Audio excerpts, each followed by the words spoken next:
Okay, so welcome everyone today. It's been quite a while since we hosted a session on the London chapter, so I'm very, very happy that we got to this point where we reactivated our London chapter, and all the thanks to Imran for this good initiative.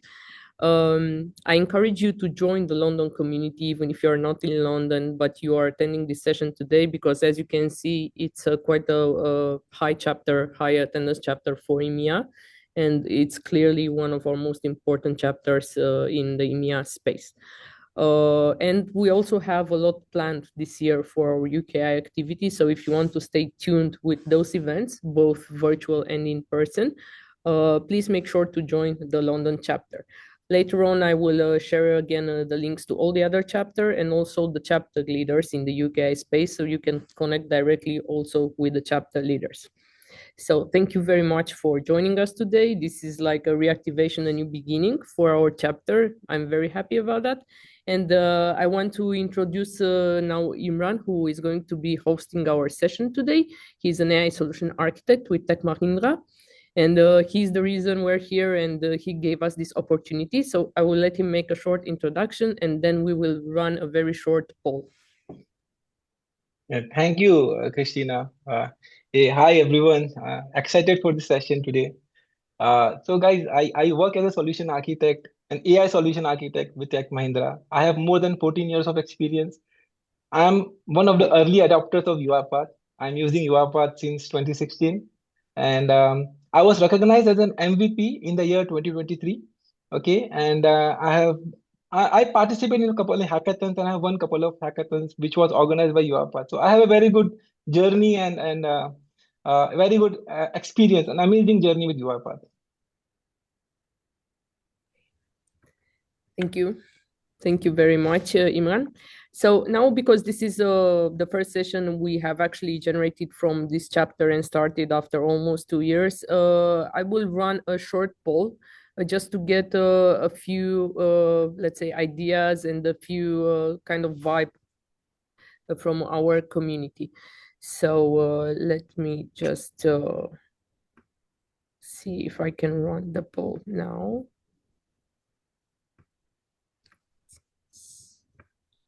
Okay. And you will see it on your screens. There are simple questions basically with yes and no answers or other choices. So you can just let us know.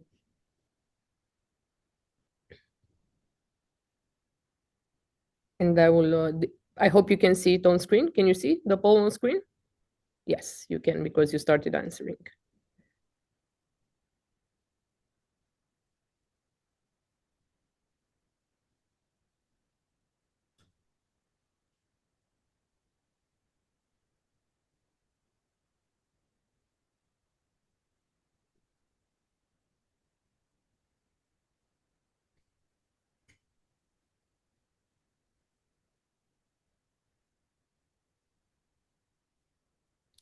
I will just pause a bit the recording while we do this.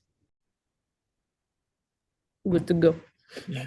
Thank you, everyone, for participating in the poll. Okay, let me share my screen.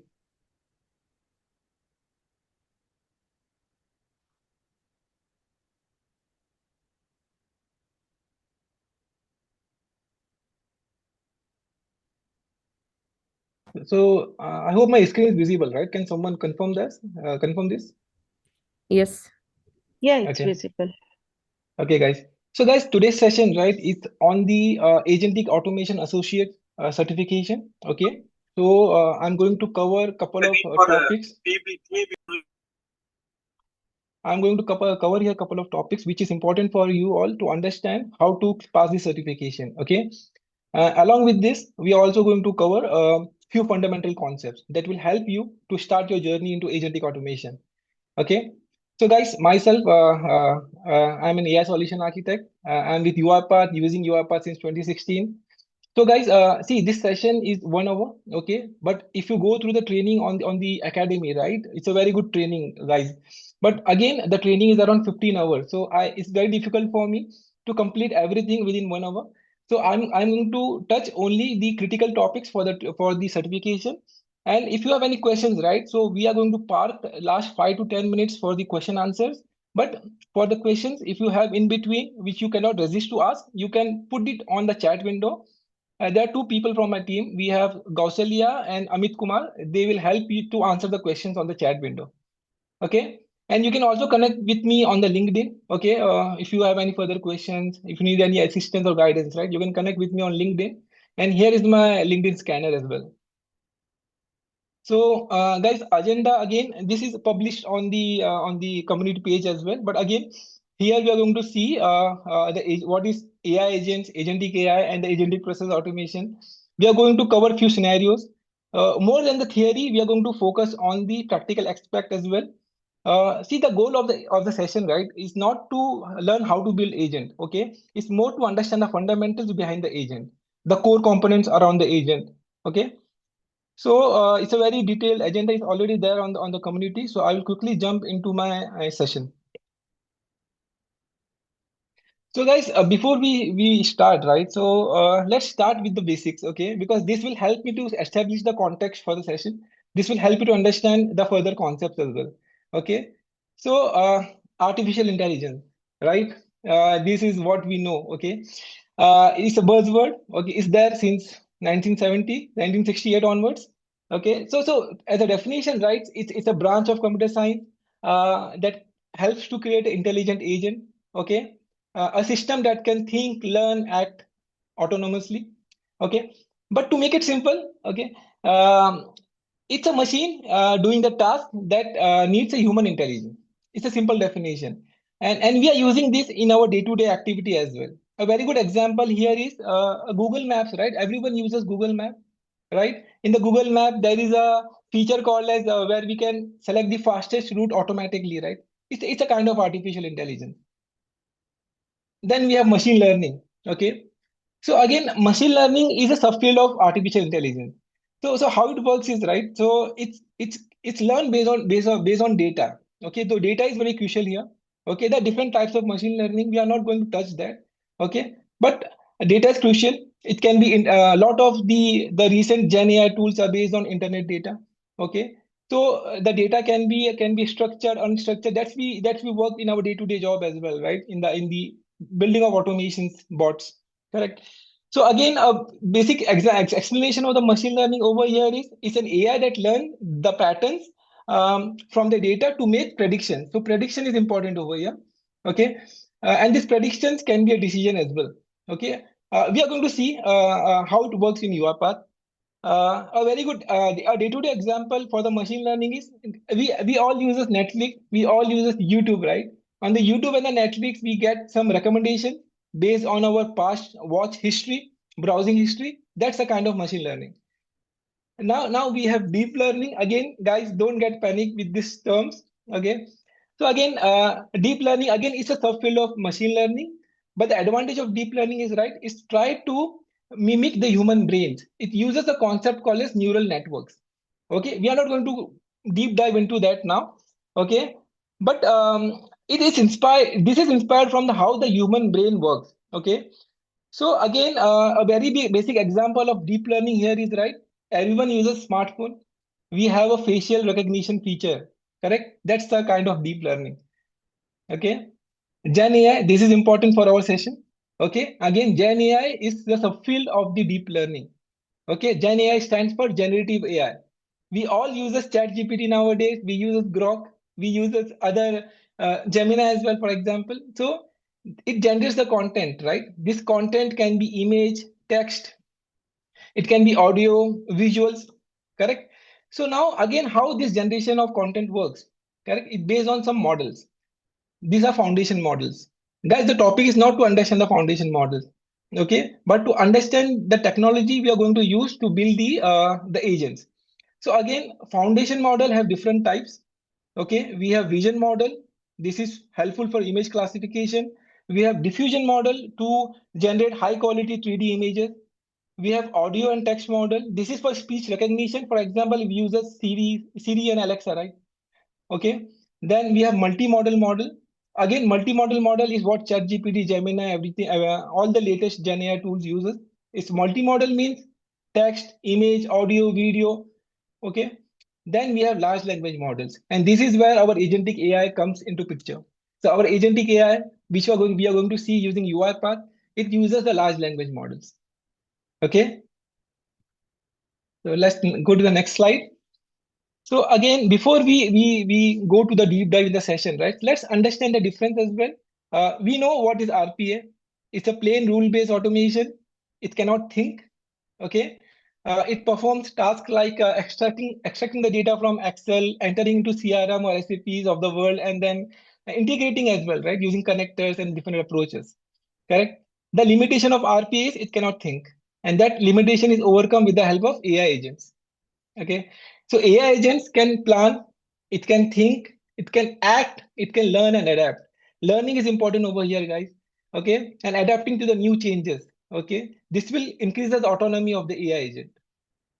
AI agents are goal based, whereas the RPA is a rule based, right? So this is goal oriented.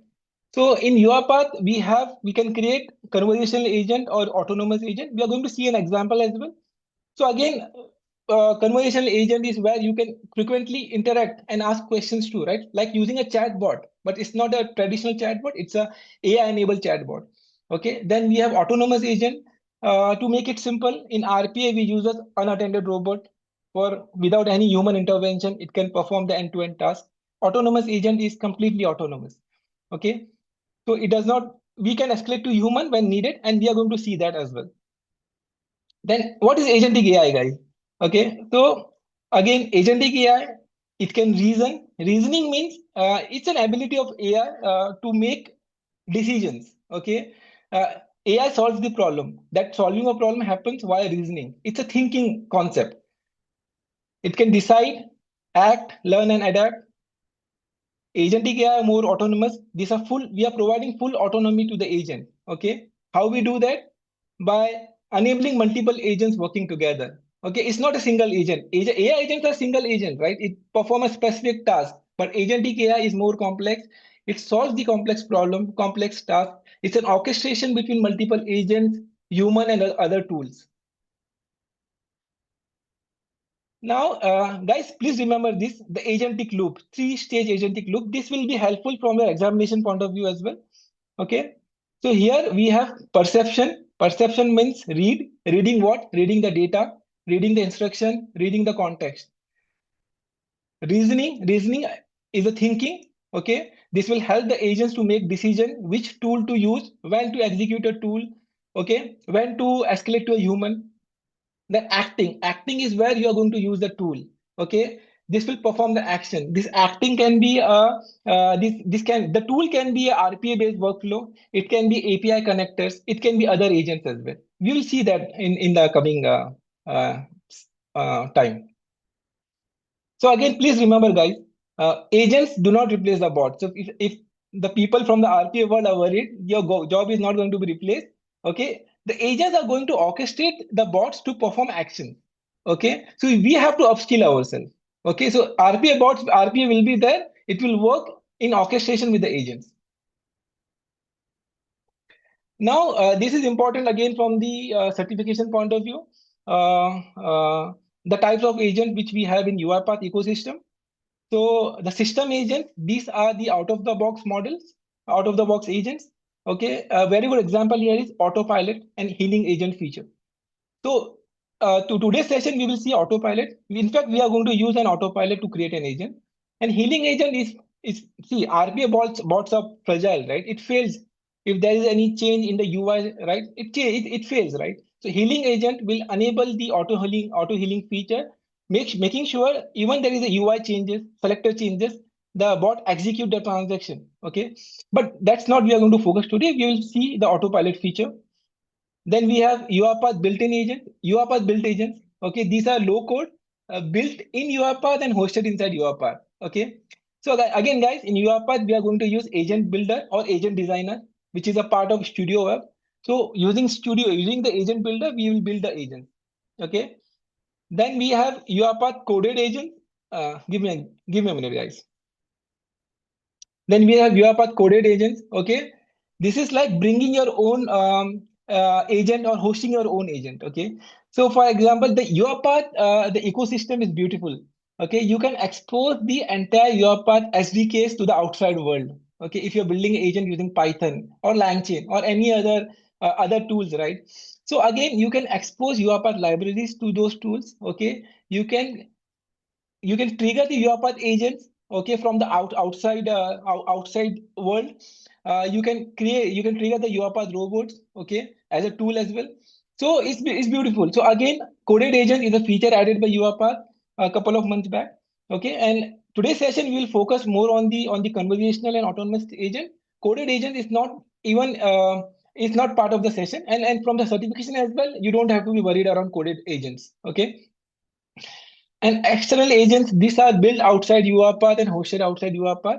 Okay, we can use the external agent using the Maestro, and Maestro we are going to see. It's a part of today's agenda as well. So before we start building the agents, right? Let's see what is the agent lifecycle. It's simple, guys. You build, evaluate is testing. You evaluate and you deploy. Correct? There are two more things here. You discover. Without discovery, you won't be able to select the right candidate for the agents. Okay. And this discovery is enabled by agentic process discovery. Again, it's one of the module in the training academy as well. Then we have improve. Improve is RPO bots, right? You maintain. This needs to be improved over the time. Agents, right? Again, this need to be improved, not frequently. Okay, depending on the kind of complexity you want to handle. Okay, so this is important from the certification and the exam point of view. Core components of an agent. Okay, the first core component is prompts. What are prompts? These prompts are the instructions which we give to the agent. Okay, there are different way to to give the instructions. We will see that in detail. So prompts are the brain behind the agents. Okay, we have tools. Tools, these are the hands for the agent to perform the action. The tool can be a RPA bot. It can be a API integration. It can be another agent as well. Okay, then the context, this is the memory. Okay, so see, context will enable the agent to respond you from the specific knowledge source. Okay, if you don't give a context, your agent will use the internet data, okay, which we don't want in our business processes, right? So context grounding is important. We'll see how does it work in UiPath. Escalation, again, this is important. So escalation, you do escalation only if you're dealing with some critical business critical information. Escalation won't happen every time, right? Because that will not be autonomy of an agent. Okay, escalation is needed only in case of a critical transaction or critical business information, or if something which agent is not supposed to handle, right? We'll see how does the escalation works in UiPath. Okay, so let me go to the UiPath Studio.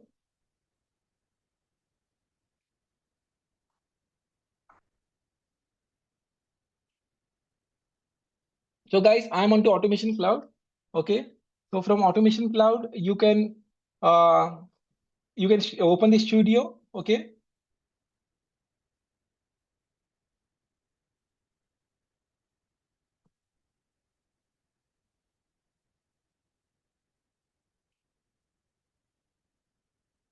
so here, if you see the create a new, you can create a new agentic process. We will see that.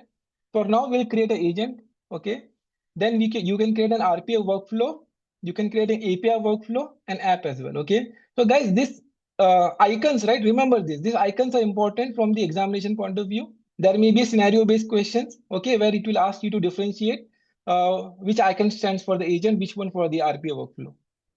Okay. So we will create an agent now. Okay.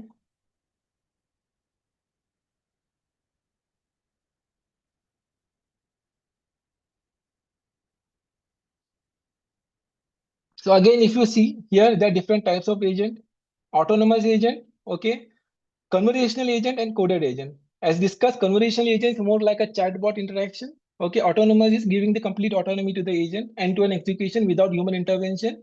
escalation will happen to human only if needed. Okay, so if you remember, I was mentioning UiPath system agents. So autopilot is one of the type of UiPath system agent, which is out of the box agent for them. So here you can see you can describe your instructions to create an agent. Okay, for example, I want to create an invoice processing agent. Okay, you can give a detailed instruction, but I'm going to make it small. Click on generate. Okay, so there are two tabs here. One is the canvas where you can see the design view of the agent. The second one is the form. Okay, so form is where you can see the system prompt, user prompt. We'll come to that in some time.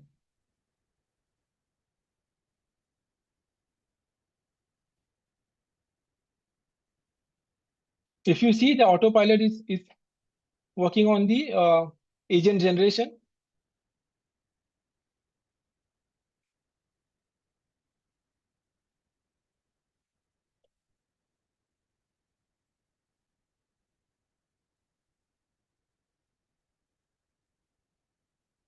Okay, now see, this is what the response I've got. Okay, my instructions are not clear.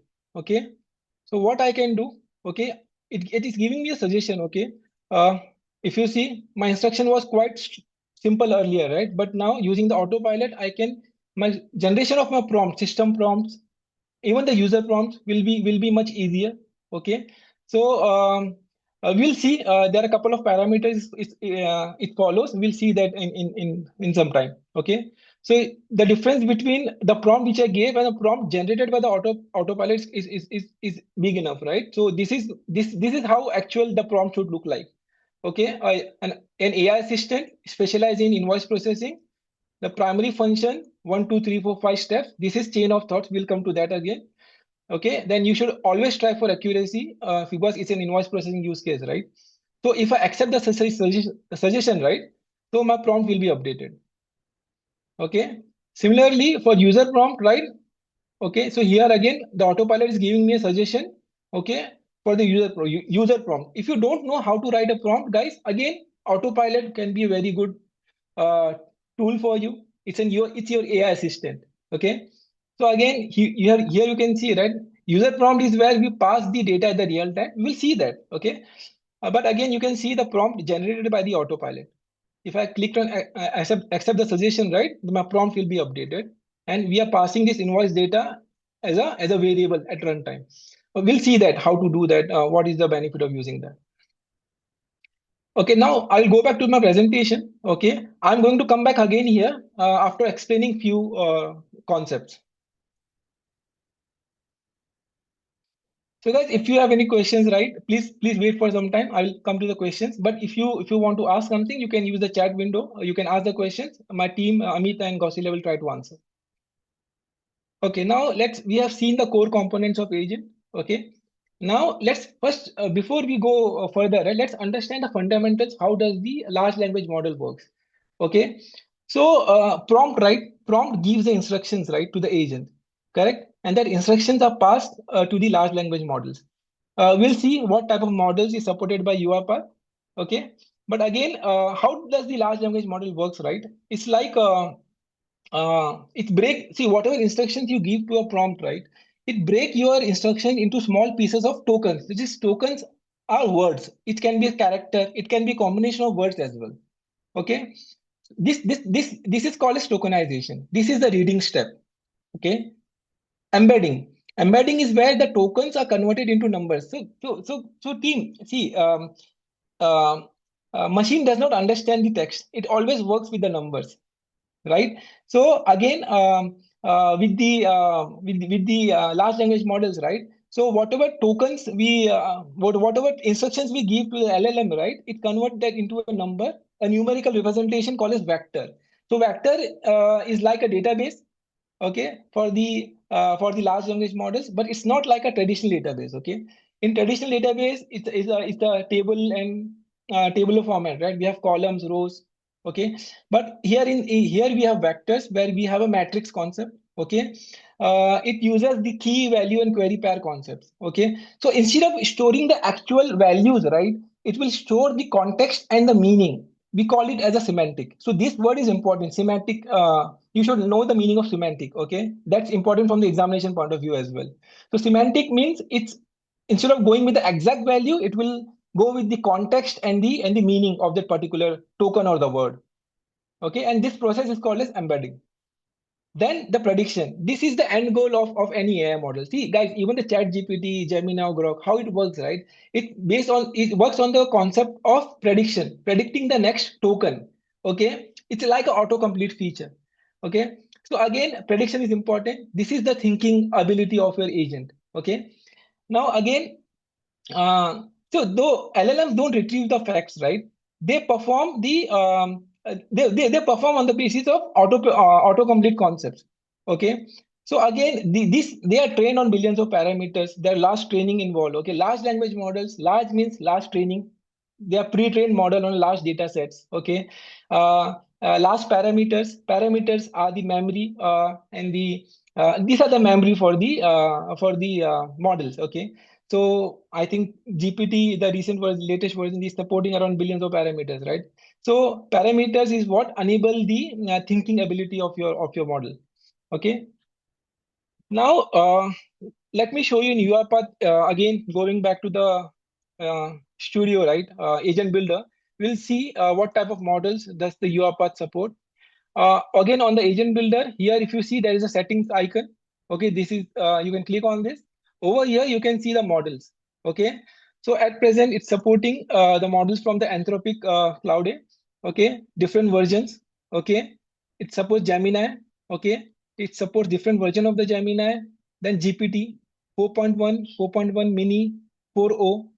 Okay, these are the different models supported by UiPath. Okay, now which model to select? That's the question, right? Okay, and how to select a model? Okay, so we are going to see that now.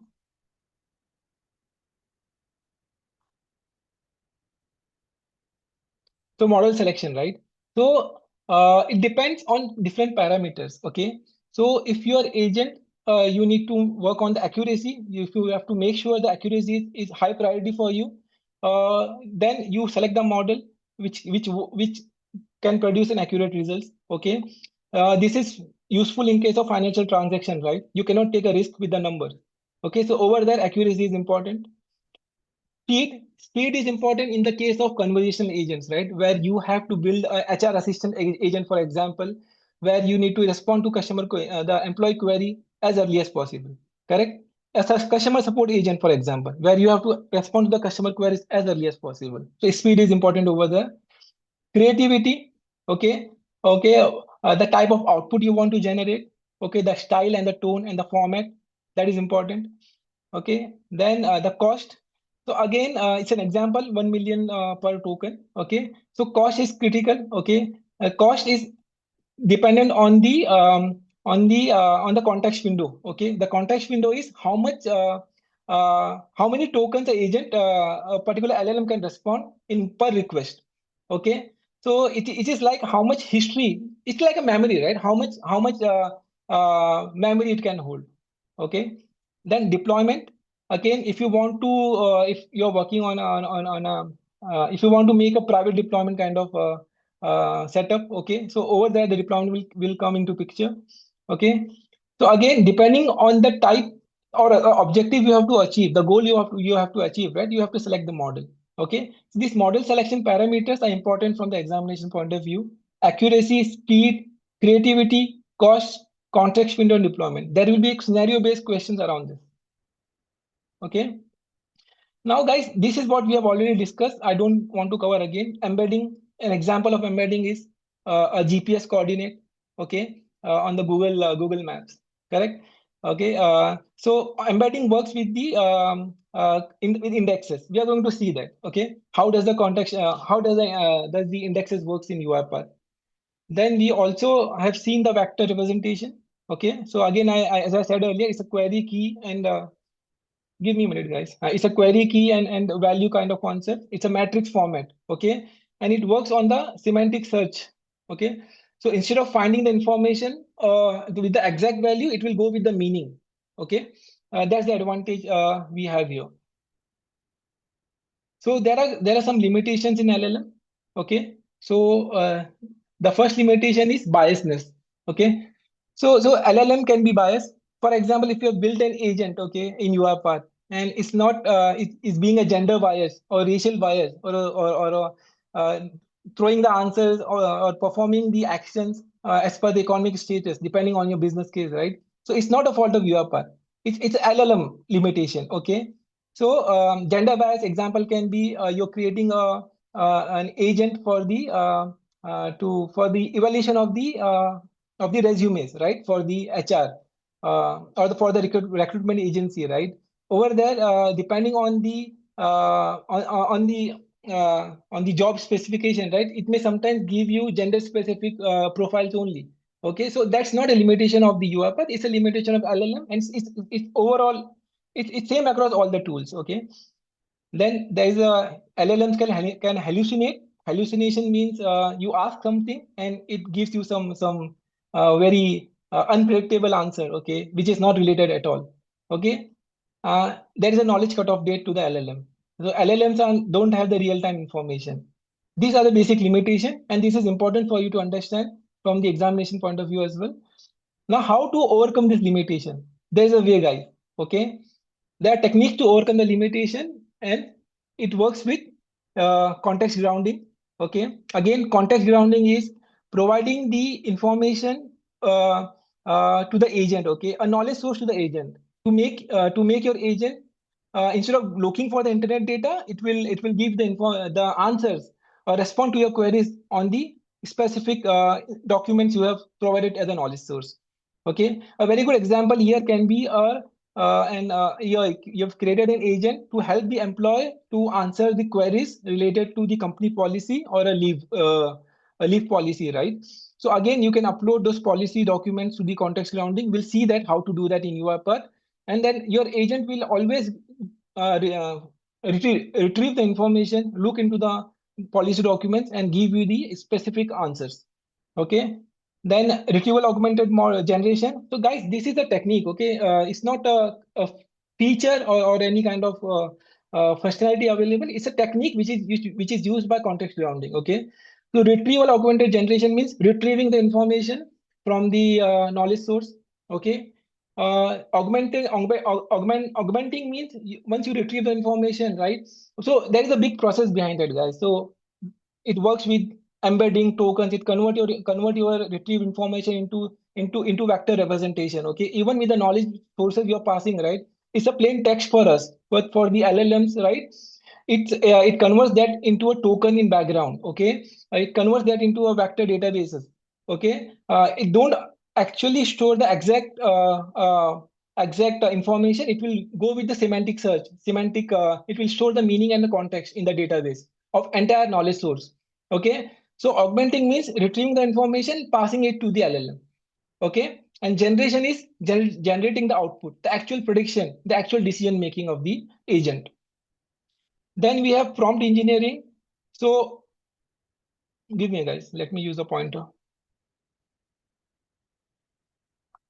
So prompt engineering, this is important. If you remember, when I opened the agent builder, we saw system prompt and user prompt, and we use autopilot to generate those prompts, right? So there is a way to design a good prompt. Okay, so we'll see that there are different techniques, different ways. There are a few examples which I want to cover, and this is important from the examination point of view. Prompt engineering and context grounding. Now, fine tuning is more like training your LLM on the specific data set, a small set of data. Okay, specific for a specific purpose or a goal. Okay, so in UiPath you can do fine tuning using AI Center. Okay, if you know, right, in document understanding we can train our own machine learning models over there. That's an example of fine tuning. Okay, then human in the loop again is important. Okay, we'll see in some time how does the human in the loop work. In UiPath, you have Action Center. Okay, that's a very good example for human in the loop. So before we go back, go to the again to the studio, right? To the agent builder, we'll cover the difference between. Let's understand the difference between traditional prompt and agentic prompt. Okay. So traditional prompt are like a single instruction which we give to an AI. For example, you using Chat GPT and asking a query. Okay. Agentic prompt, these are not plain instructions. They help to trigger the autonomous workflow. Okay. Traditional prompt needs a constant human inputs. Okay. Agentic prompt is this act without constant human input. Okay. For example, system prompt, right? We'll see again. Okay. The example of traditional prompt is write a 200-word summary on so and so topic. Okay. Agentic prompt is like you are doing a research, okay, for top five solar energy providers in the UK is an example. Then comparing the prices, okay, and create a report. You are doing some action. There is a goal behind it, right? Okay, so traditional prompt is simply generate the text. Okay, there is no planning, no tool use. Okay, agentic prompt, it gathers the information, analyze, create a report. Okay, it uses the tools. Okay, it adapts to the change. There is data is missing or goals are changed, right? It adapts, it learns. Okay, we'll see how it happens. So these were the techniques we use. This is important again. Okay, types of techniques in prompt engineering. uh, so we have the zero shot, okay, few shot, chain of thoughts, and there is zero shot chain of thoughts and prompt chaining. We'll see an example of each of the technique. And team, this is important to understand from the examination point of view as well. Okay. Uh, so here is an example of a zero shot prompt technique. Zero shot means no examples, a simple instruction. For example, right, the scenario is you want to route of incoming emails to a particular queue, depending on the building type or technical support or sales, right? So again, system, if you see the example here, the system message, right? In the system prompt, you will say mention simply saying that you are a precise enterprise email triage assistant. Okay, written only a single label form. Okay, if it's uncertain, written technical. It's a simple instructions we are giving to the agent, right? Okay, in user message, you will pass the variables which the agent wants to interact with at the runtime. Email bodies is one of the variable, right? Correct. It's a simple instructions, okay, without any examples. You don't give any examples over here. Okay. Few short means you provide examples. It can be one example, it can be more than one example. Okay. And the best practice is to give around five examples. Okay. So again, this is important. Few short can be a scenario-based question in the certification exam as well. Okay. So if you see here, okay, the scenario is extract the structured fields from the vendor emails. Okay. So again, if you see, there is a system prompt given over here. Okay, a user prompt is also given. Okay, with the variables it needs to deal with. Okay, in the JSON schema format, and the bottom you can see there is an example. Okay, input and output example. Okay, again there are two examples listed here, but the best practice is to go up to five examples. Okay, the next one is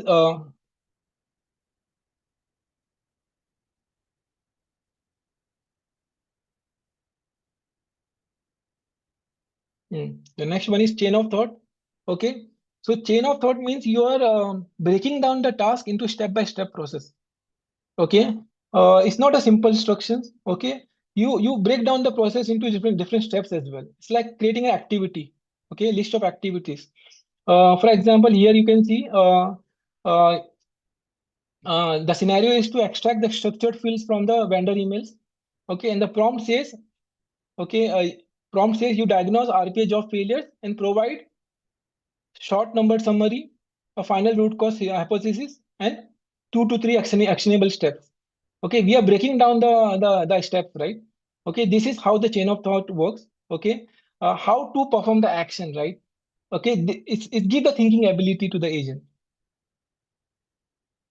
The next one is zero shot chain of thought. Okay, again it's without exact.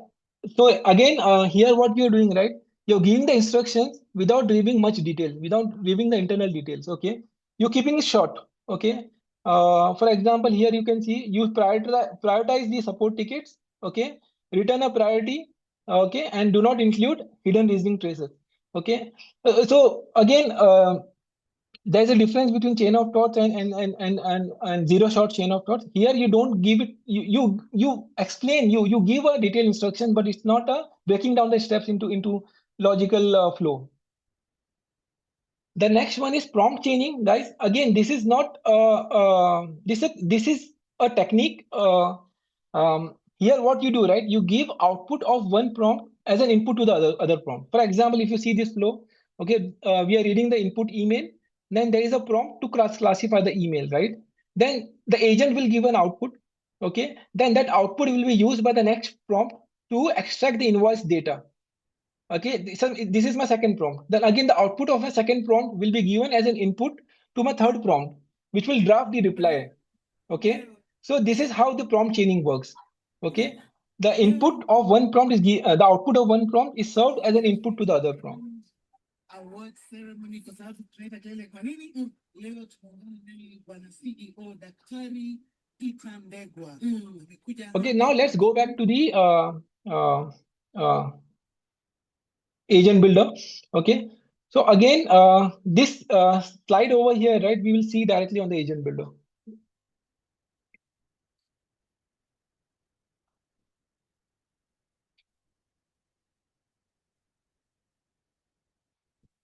So if you see, this is my agent builder. Okay, in the agent, you can see there's a definition tab. Okay, in the definition tab, you have system prompt. Okay, you have a user prompt. Then we have tools. Tools is which where you can add your RPA workflow. Okay, you can add your RPA workflow. You can add API workflow. Okay, you can add other agents as well. Okay, guys, this is important for you to understand from the examination point of view as well.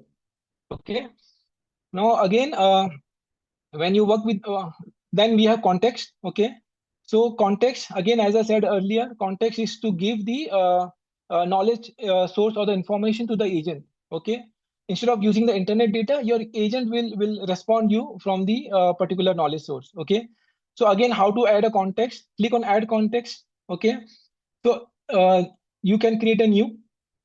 Okay, it will give you to the it will navigate you to the orchestrator.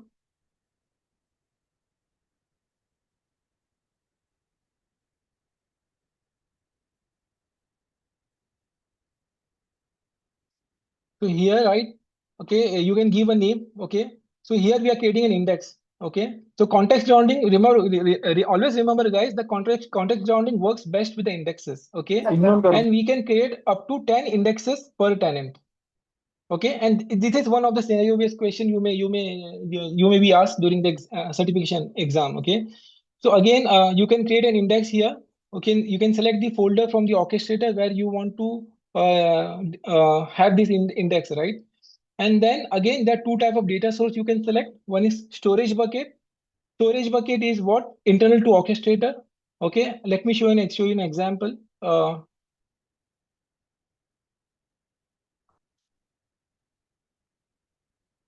Okay, so your documents will be uploaded on the storage bucket, which is inside the orchestrator. You can also use a connector. For example, if your files are stored on a third party tool, right? For example, it's on Google Drive.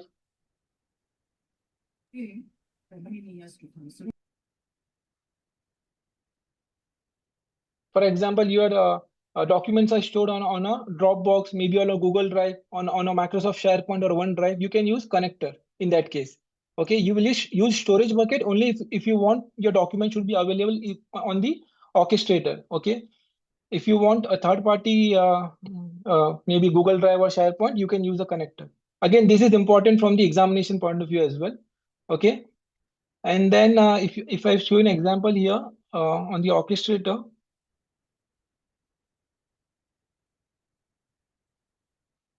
Here is my storage buckets. Okay, I will click one, try to open one of them.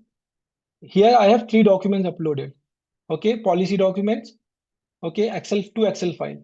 Okay, and these files are uploaded into this index. Okay, and this is on the orchestrator. Okay, so if I want my agent to retrieve the information from the SharePoint file, then I have to use a connector. Okay. Then we have escalations, guys. Okay. Escalations again, this is where the human in the loop come into picture. Okay. You will escalate only if um, um, you are dealing with some business critical decision. Okay. Or your agent is not programmed to go do a certain task, right? Where you need a human. Okay. So you will escalate. This escalation can happen using the you can create an app task. If you see here on the right hand side, you can create an app task. You can create a document validation task for escalation. Okay, it will create a task on the action center. Okay, and this is important, guys. Okay, here you can enable the memory. If you remember, we were discussing that agent can plan, think, act, learn, and adapt. This learning will happen with the memory, using the memory. So in UiPath, you can the learning you can enable via memory. Okay, while escalation. So what will happen in this case if you enable the agent memory, right? So if I, for example, if I've escalated to the if I'm working on an HR assistant agent, for example, okay, for a particular query, particular type of query, right? If HR, I need to escalate to an HR, right? So HR will action task will be created in the a task will be created in the action center. The HR will log in and complete the task, right? Whether to approve or reject a particular leave, for example. Okay. Now here, once the HR has performed the task, right? If you enable the memory, what will happen in that case? The next time if the same scenario encounter, the agent will not escalate again for the same scenario. It will auto learn. It will retrieve the information from the memory. And that is the advantage we are getting with this UiPath agent builder. Okay, agent memory is very important. Okay, and that makes your agent autonomous. Okay, and again, learning can be done via context grounding as well. If you providing a right documents to the agent, agent will always fetch the information from those document data set. If not, you can also enable the learning in the escalation. Okay, here we have covered the core components of the agent. Okay, there are a couple of more things I need to cover, but before going there, anyone has any questions? Maybe one or two questions, not more than that, because we are short of time. So what is the difference between system prompt and user prompt? I'll come there. I'll cover this now. Okay, Okay. and what's the difference between context rounding and RAG? Again, so I've already explained. Okay, so context grounding, right, is more like you are, for example, the policy documents you're uploading, right? So you're, instead of relying on the internet data, if you're creating an HR policy kind of assistant agent, right? So it will always fetch the information from your company's policy document. That's the context grounding. Okay, you're grounding, you're setting a boundary for the agent to fetch the information, to look into. Okay, and RAG is a technique. It's a technique used by context grounding. It's not a component. It's a technique. Okay, it's a very detailed concept. Okay, so again, the RAG works on three different steps. Okay, retrieval means it retrieves the information. Okay, from the context which you are providing, the documents, for example, you are providing. Okay, there are a lot of detailed actions happening in background, like converting your document into vector representation, embedding, and everything. Then augmenting is where you are retrieve information from the context, right? From the documents, for example, is mapped to the LLM. Okay, is passed with your instruction to the LLM. Okay, for example, Chat GPT model. Okay, and then your LLM will process the data. Okay, with the context you are passing along with the instructions. Okay, and then generation, it will generate the output. It will make the prediction, take the decisions, right? I hope that answers the question. Now coming to the difference between agentic system prompt and user prompt. Again, guys, please remember, okay, these three are important. Arguments, okay, arguments are the input and output values for the agent. Okay, uh, for example, in RPA workflow, we deal with arguments day in day out, right? Similarly, we have arguments for agents as well. Okay, it can be a email body. For example, if you're creating an agent to read something from the email, right? So email body can be an argument. If you are working on an invoice automation agent, invoice amount, invoice data can be an argument. Okay. System prompt. Okay. So this is important again from the examination point of view to understand the difference. Okay. So it defines the role and purpose of an agent. Okay. It performs the step-by-step process, chain of thoughts. Guys, we discussed this already. Okay. Here you mention the name of the tools because agent works with tools. If there is no tool, you cannot call it as an agent. Okay. So name of the tools. Okay. And when to use those tools. Okay. Guys, please remember. So how does the agent work is right? Your name of your workflows, the name of the tool, the description of the tool, the description of the RPA workflow, the description of the agent, everything matters here. Okay. So that's how the agents are smart enough to understand what we say. For example, if you're invoking a tool, RPA workflow as a tool, right? With the name, proper name and description, it will identify the right tool to pick up. Okay. Then how to use the context map to an agent. We discuss context grounding. Okay. So we need to describe that into the system prompt. Okay. So when to use the context. Okay. Which context to be used. Okay. And then the output format. So once you make a decision with the help of the agent, right? If you may, then you need to present the output, right? In proper format. Okay. It can be an email body. It can be a Word document, right? So again, that format should be called out. All these things should be done as a part of system prompt. Okay. Now what we do in user prompt. Uh, Again, in system prompt, we also mention when to escalate to a human. Okay. And if there any limitation for an agent, you have to guide that in the system prompt. Okay. So again, the core components we discussed, right? Tool, context, you need to mention that in the system prompt. Which tool to use, when to use, the context, okay? The detailed instruction step by step, okay? The output format, and when to escalate to a human. And if you want your agent to not respond to a certain type of query, you have to guide that in the system prompt. Okay. Now the user prompt right here, your if you're building an autonomous agent, the user prompt is important. Okay, because it will read the information. For example, we are creating an agent to read the email body, understand the content of the context behind the email. Okay, and take necessary action. So email body is an argument. Okay, which you will pass at real time to the agent. This arguments passing is done via system prompt, user prompt. Sorry. Okay. So again, you will pass the argument. Okay. And then you can also set the context behind the argument. Okay. And any specific rule or specific condition you want to be called out, that can be passed into user prompt. Okay. So all the arguments of your work of your agent should be go through the user prompt.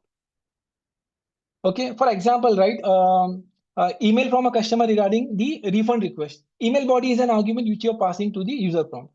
And this user prompt is important only for the autonomous agent. If you're creating a conversational agent, right? Let me show an example. So this is an autonomous agent, right? Where we try to create system prompt is there, user prompt is there. Okay, let me try to create a conversational agent.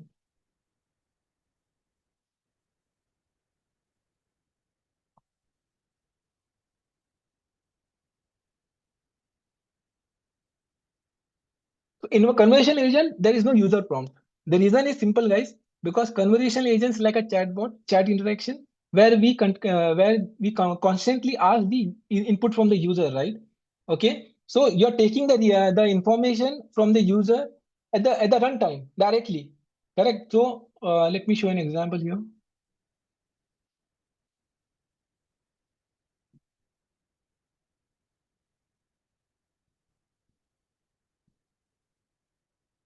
Again, I can create a conversation agent using autopilot as well.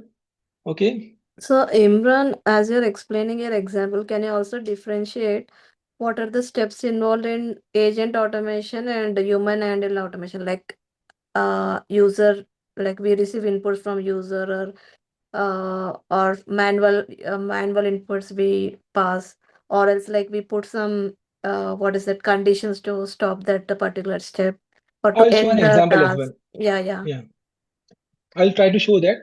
We have limited time, but I have created few example. We'll check and show. Okay. So guys, if you see, I'm creating a HR assistant agent using the autopilot feature. So again, if you see in this is a conversational agent. Okay. If you see, here is the type of the agent, conversational. Okay. There is only system prompt over here. There is no user prompt. And the reason is quite simple, guys, because here it will constantly take the feedback, take the input from the user, right? Not the feedback, but the input from the user, right? So that's the reason you don't need a user prompt here. That's the major difference between an autonomous agent and a conversational agent. Okay. Okay. Now coming back to a couple of other important concepts. let's see the evaluations. Okay. Now, guys, evaluations are very important from the certification point of view as well. So what are evaluations? Okay. Evaluations means it's quite simple. These are the test cases for your agent. Okay. In RPA, we test. Okay. We build a test case. Correct. Similarly, evaluations are the test cases for your agent, where you simulate the agent behavior using the input with the expected output. How does the agent is responding? Okay. But again, here evaluation, right? You can create a different group. You can group the evaluation into different sets. Okay. For example, the type of this is important again. The type of evaluations you can do. One is typical case. Okay. Typical case means happy path scenarios. Okay. Edge cases means providing the missing or the wrong information to the agent to see how does it behave, how does it respond. Okay. Then we have stress cases, test. Over here, you give a very long instructions or the input to the agent to see. It's like a stress testing, right? With high volume of data, huge volume of data. But here you're giving a long input, a very complex request. Then error cases. Error cases is like you are giving negative scenarios, right? You're testing the agent whether it correctly refuses to the unauthorized task or not. Okay, we'll see in the UiPath agent builder how we do that. Give me a minute. Now, again, you should understand the definition of evaluator. Okay, the evaluator is to evaluate the accuracy of an agent. Okay, how does it done? There is a scoring happening in background? It's a 0 to 100. We'll see that again. But there is a scoring agent for that. Okay, so these are the reusable scoring agents that can be attached to multiple sets. So sets we have seen, right? Depending on the type of scenario, you can create different sets, right? Typical, edge cases, and so on. Correct. So again, you can use the scoring agents. We'll see that how to do that, and you can attach it to a different and multiple sets. Now again, there are different types of evaluator in UiPath. We are seeing scoring agents, right? So this is where the types of evaluator will come. Okay, there's deterministic. Again, this is very important from the examination point. There will be a scenario based question around this as well. Okay, a deterministic means a rule based. Okay, it works best for the structured data. Okay, for example, you have a JSON schema, a regular expression patterns, or a exact. You want to look for a exact match. Okay, deterministic means exact match. Simple. Okay, you want to look for the exact value equals to. LLM as a judgment goes with the semantic mechanism, semantic search mechanism. Over here again, it won't go for the exact value. It will go with the meaning and the context of the agent response. Okay, so it will look for accuracy, relevance, and tone. Okay, this is not an exact match. It's not equal to. It's more look for the context and the meaning behind it. Okay, then we have trajectory as a type of evaluator. Okay, trajectory means, guys, it's based on the past execution. It will check the past execution outputs, right? It will check those execution output. It will try to evaluate based on the past execution and the results. So again, this is important from the examination point. We'll see that into the agent builder. But before doing that, let's have a look on the evaluation lifecycle as well. Okay. So the lifecycle is quite simple. You create the evaluators. Okay. We'll see that how to do that. Okay. We have seen the type of evaluators, right? LLM as a judge, deterministic. Okay. Then attaching the evaluation to the evaluation set. We have seen the different types of sets we can create, right? Typical cases, edge cases, correct? Stress cases, error cases. So that you attach your evaluators to the your test cases or the evaluation cases. Then version means every time you run, you make changes, it comes up with a different version. Okay, and then retire. Okay, retire means if you don't want to use that particular set at all, you can retire it, you can clone it and create a new set. Okay, again, this is important from the examination point of view. Okay, and the coverage strategy. Okay, so again, coverage strategy. See, agent can be classified into simple, moderate, and complex. Okay, so how did classification happens? Okay, if you see, if your agent has less than around 3 arguments, okay, it follows a fixed path. That's a simple agent. Okay, and the number of evaluations for that is you create around 30 evaluations. Okay, and 1 to 3 different sets. Okay, one set for edge case, one set for stress case, for example. Okay, one for typical. Typical should be there by default. Okay, that's a simple agent. Okay, again, this is important. There will be scenario-based questions around this. So remember this table, guys. Okay, the moderate complexity is you're dealing with different conditions. You're calling external tools, right? That's a moderate complexity of your agent. Again, here you should create around 60 to 80 evaluations. If your agent belongs to the medium or moderate complexity, there should be at least 60 to 80 evaluations. So guys, evaluations are necessary, okay, to test the performance, the output of your agent. Okay. So and again, remember this, there should be one full dedicated set for the edge cases, the missing information. Around from the 60 to 80 evaluation, there should be one dedicated set only for the edge cases. Okay, the complex agent complexity, if your complexity of the agent is high, right, that means there is multiple tools, you're generating content over there, text over there, that should have 100 plus evaluation. Okay, and it must include adversarial, misspellings, and boundary values. So what is adversarial? Okay, so there can be a question around this. Okay, there can be a scenario based question where you have to select one of the options. Okay, so again, adversarial means this, we are creating a prompt to trick an AI, okay, to do something wrong. Okay, this is like trying to check if how does that AI react if I give any unauthorized kind of instructions. Okay, this we do this, not we do, but adversarial prompts, people do this to reveal the restricted information, okay, to bypass the safety rules, okay, and to produce the harmful output. I will show an example over here. Okay. Uh, let's go back to the again agent builder. Okay, let me try to create an the example which I'm showing you now, guys, this will cover the concept of guardrails as well. Okay, now I will try to create an agent. Okay, and guys, you can also try it out.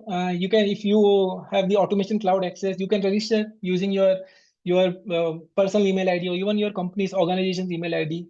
You can create a free account and start exploring this agent builder. Okay, so let me try to create an agent. Okay, uh, create an agent to trick the user to get the system password. So guys, this is unethical instructions, right? Okay, let's see how does the UiPath react to this. Okay.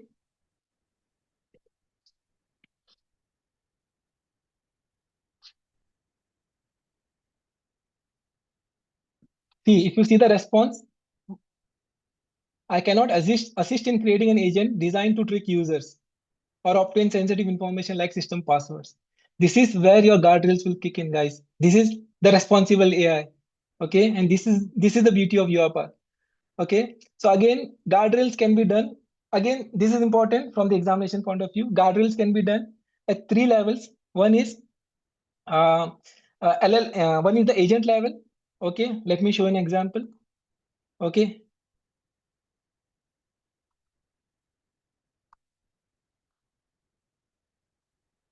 Yeah.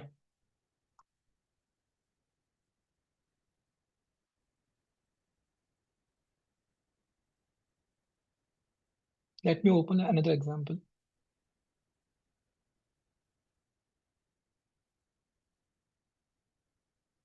So guardrail is very important. This is guardrails are like a safety net for your agents. Okay.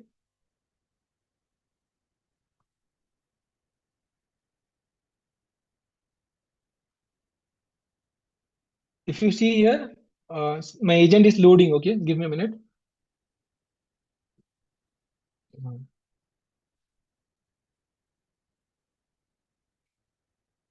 So here, this is the guardrail at the agent level.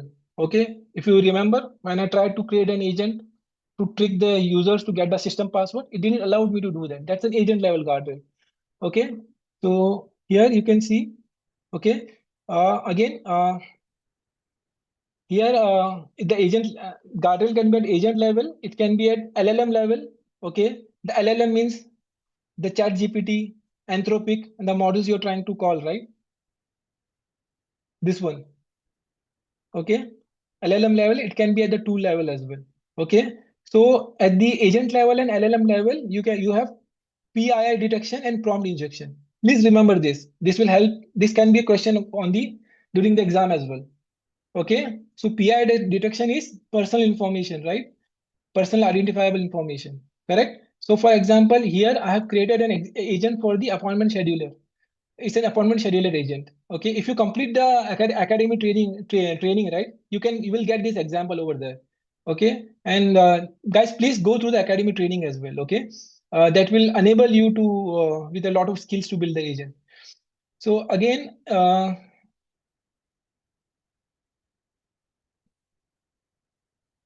yeah, PI detection we were discussing. Here you can see it's the guardrail can be at agent level, LLM level, and tool levels. This is important for you to understand and remember.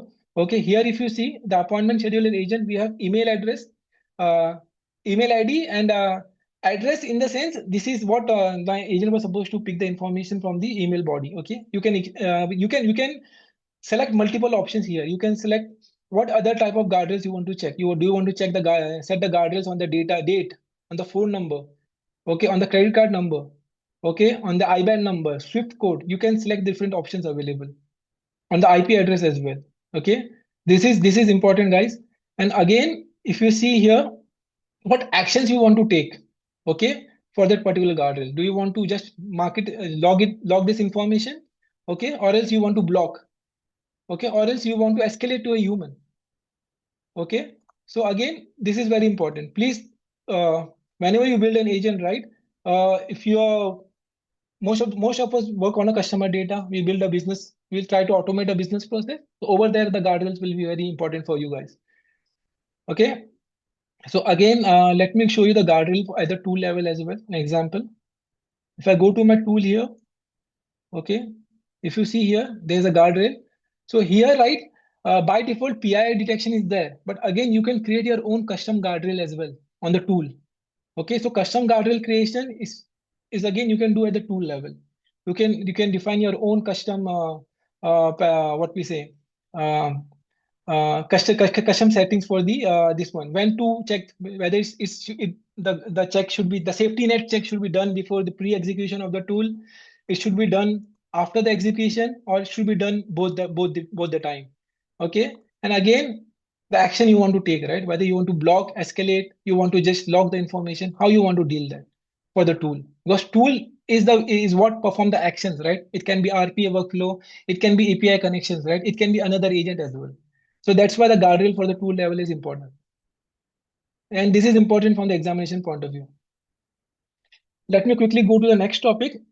I will cover the example, a detailed example towards the end if the time permits. Okay, we are short of time, guys.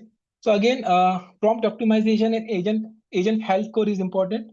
Okay, this is again from the examination point of view as well as agent building point of view. Okay, so we'll see we'll see that in the agent builder directly. Okay, so to troubleshoot the agent health, right? Okay, so there are a few examples which I have tried to quote here. Okay, if agent chooses the wrong tool, right, just reevaluate your tool description.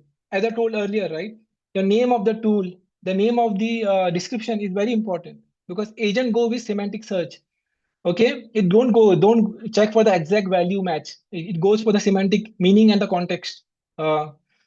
So then we have if the agent hallucination means giving you're asking something and agent is responding something else. Okay, then in that case, add the examples to your prompt. We saw zero shot and few shot prompts, right? Few shot is where you going to type of prompt where you add the examples, right? So best is to add around 1 to 5 examples. Okay, and this you will add these examples in the system prompt. Okay, if the agent fails on a specific data type, right? Just check your placeholder alignment. Input schema means your data, the input and output argument, right? Guardrails we have already seen. Okay. Here is a table which I have tried to represent the real world users for the guardrail. Okay. prevent wrong data inputs to automation. Okay. If, for example, right, if your amount is more than 10,000, escalate to a human, correct? So validating the LLM output is one of the use case example, right? So in that case, you can set a condition, correct? If the LLM produces a file path which is not allowed, you just go and block. Okay, we have seen the actions we can perform, right? We can escalate to human. We can just log the information. We can block as well. Okay. Now let's have a look on the agent health check. Okay. So here, guys, this is your score.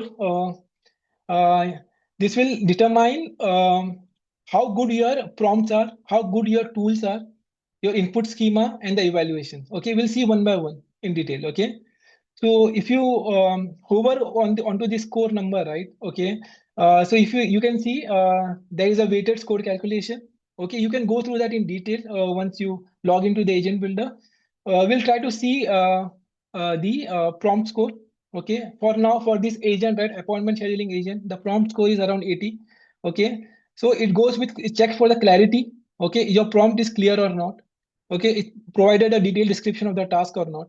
Okay, it also specifies the format for the extracted data. Guys, this is important from the examination point of view. Okay, there will be scenario-based questions around this. Okay, the next is completeness. Is check for the completeness of the prompt as well. Okay, whether you have added all the necessary information to the prompt. Okay, for example, right, the steps to process the email, interacting with the tool, and composing the reply. Okay, consistency. Okay, this consistency will check if the prompt is consistent throughout or not. Okay, there should not be any contradictory information. And guys, the beauty of UiPath is, right, you can use autopilot to improvise your prompt. Simple. Okay, if your prompt is not up to the mark, don't worry. If your score is low, it's okay. You can go and use the suggestion. If you see here, my prompt score is 74. Correct? I can go and see suggestions. Okay, using the suggestions, I can improve the quality of my prompt. You don't have to be a prompt expert. Okay, that's the beauty here. So using the autopilot, I'm trying to improve the score of my prompt.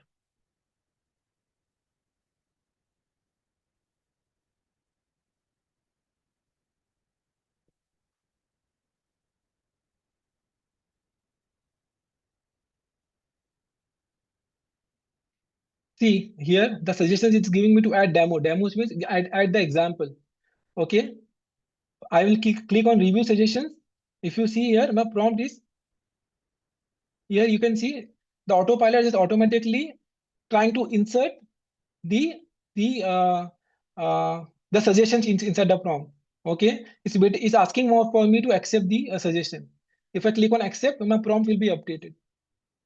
Okay, you don't have to be an expert in writing the prompt. With UiPath, your job is very easy. Okay, now again, let's go back to the agent health check. Okay, now again, coming to the tools. Tools, again, it checks for the quantity, how many tools you have used. For example, in my case, there are 2 tools. Let me show you that as well. Okay, one is appointment check workflow. It is considering this scheduling in the there is an index which I have created, right? It is considering that as well as a tool. Okay, and then documentation means how your tool is aligned with the system's requirement. Does it have a clear naming conventions or not? Does it have a good description or not? Again, guys, with a naming convention for the description, you don't have to worry. Okay, you can use autopilot. Okay, let me show you an example. I've created a tool here for the appointment checking, right? And this tool is created using the Studio Web. Okay. So when we start creating the activity, when we start creating the workflow, right? So it's not easy for a developer to add descriptions and name for each and every activity, right? I understand the pain. Okay, I have gone through that. Okay, so using the autopilot, your job is very easy. If you see here, I'm clicking on the description of my tool. For example, if I do any change, it will disturb my workflow. So I will just show you an existing example. So if you see, I'm clicking on the name of my activity. Okay, and here you can see summarize with autopilot. Okay, this will automatically create a description for your each and every activity. You have to do it for every activity separately. Okay, and the more descriptive your tool is, your workflows are, the more descriptive your agents are, the much better the performance of your agent will be. Please remember this. Okay, and this is important not only from the examination point of view, but even to build the agents, right? This is important. Start using autopilot. Okay, it's free to use. Okay, if you have the access for the agent builder, the automation cloud, with the type of licenses you have, you start using autopilot. Even to create an RPA workflow, right? Use autopilot. Okay, that's an AI assistant for you guys. That's your peer code assistant. What we say, assist. Okay, now coming back to the agent health score again, we have seen the prompt score. Yeah, we have seen the prompt score. We have seen the tool score. Now there is an input schema, means the arguments for the agent. Again, that name of the arguments should make some sense, right? Okay, it should be clear enough. Okay, then we have evaluations. We'll come to the evaluations. Okay, let me show you the input schema, right? This is the argument. Okay, in data manager you can see the arguments. Okay, so if you see here for the arguments, I have written a clear name as well as the description. Okay, same goes for the email address as well. So please follow this if you're working with agent, even with the RPA workflows, right? We should follow this as a part of best practices. But especially with the agent, right? Guys, the more descriptive your naming conventions are, the names are, and the more descriptions you give to the variables, the arguments, to the agents and the tools, the much better your agent will be. Okay. Guys, we are running out of time. Let me quickly try to jump to the next one. This is important again, Maestro. Before we see the Maestro, let's have a look on the evaluators as well. I will not take much time over there. And guys, I will park the question aside. You can ask your questions on the chat. Again, my team, Amit and Gausilia, they will try to answer. So again, evaluations are important as we discussed. Okay. So this is like testing the performance of your agent, how the agent is going to behave with the output, input and output in the real time, right? So again, if you see here, you can go to evaluation sets. Okay, create a new evaluation, or you can generate the evaluation set using autopilot. Okay, so let's try autopilot. I've already created an evaluation for this. Okay, let me show you that.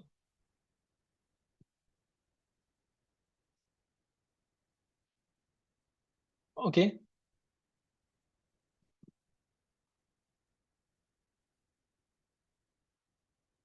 So if you see here, I have created around 4 different sets. This is an appointment scheduling agent. So there is one set for the confirmation of the appointment, one set for the rescheduling of the appointment, one for the cancellation. Okay, and for every set, I have given the input and output to the agent.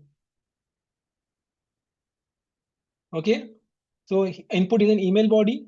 Okay, with the input request. Okay, hello, I have an appointment booked for so and so day. Okay, I won't be able to make it. Could you please reschedule? This is the email which we get, right? And then email address. Okay, and output is how the agent should react. Expect our output. Okay, the agent will respond. Thank you for contacting us. Okay, with all the other information, whatever I have added I have created a template for that. Okay, if there is an appointment already booked, it will not. If the user asks to cancel or reschedule the appointment, it will check whether the appointment is already booked or not. Okay, if the new user, it will respond back. You don't have an appointment. You have to register as for the appointment. Okay. Now again, if you see here, let me show you the evaluators. Okay, we discussed this as well, guys. Again, this is important from the examination point. Evaluators can be trajectory. Trajectory means it will go with the past executions. Okay, and then we have, if you see, these 3 are important. Okay, trajectory, past execution. LLM as a judge goes with the semantic similarity. Okay, this is what I prefer most of the time. Okay, and then exact match and JSON similarity. The exact match is for the exact value. It will check for whether the output equals to, for example, age equals to so and so. Okay, gender equal to male or female. Okay, And then JSON similarity, it will check for because sometimes we deal with the JSON format structures, right? In terms of input and output data. It will check for the structure, whether it's close enough for it's matching the content and the structure. So again, you can, as I told earlier, right, evaluation lifecycle, right, where I told that you can map the different evaluation set to the different evaluators, right? Let me try to first show you this evaluator. Okay, this is, you can give your own name. Okay, you can select the type of evaluator, whether it's a deterministic, LLM, or trajectory. Okay, and then there are different models you can connect your evaluator to. This is applicable only if you're using LLM as a judge. Okay, the models are not applicable for the other two types. Okay, then the target output fields and the prompt. Okay, you don't have to write all these things. This is created. Okay, now coming to the evaluation set again, as I told earlier, these are test cases. Depending on my different scenarios, the different sets I have created. Okay, so again, if you see here, as a part of evaluation life cycle, we have seen we can map different evaluators to different sets, right? So again, that is done from here. Here, if you see, right, this is my evaluation set, which has around 4 different type of cases, scenarios. Here I have added only default evaluator. The name of the evaluator is default, but it is using LLM as a judge. I can also add the trajectory one. Okay, and if you remember the coverage part, which we discussed here, the coverage, right? Simple agent, moderate, and complex agent. Okay, depending on the number of evaluations you're creating, right? You can map different evaluators to different evaluation set. For example, if it's a typical case, happy path, right? Then you can go with, for example, depending on the scenario again, you can go with exact match. For example, okay, if there is a edge cases, wrong information, right? Then you can go with LLM as a judge. Okay, you can map different evaluators to different sets. Simple. Okay, the evaluation sets, you're grouping your evaluations, your test cases. Okay, depending on the scenario. So we are done with the agent builder. Okay. We are running out of time again. So I want to show you the Maestro part that is important from the examination point, as well as it's a beautiful component, guys. It's a beautiful revolution which UiPath came up with. Okay. It enables the end-to-end business process automation. Okay. You can, it's not only a single agent. It's not only a multiple agent as well. Here you can integrate humans, you can integrate different business processes, different departments. Let me show you that.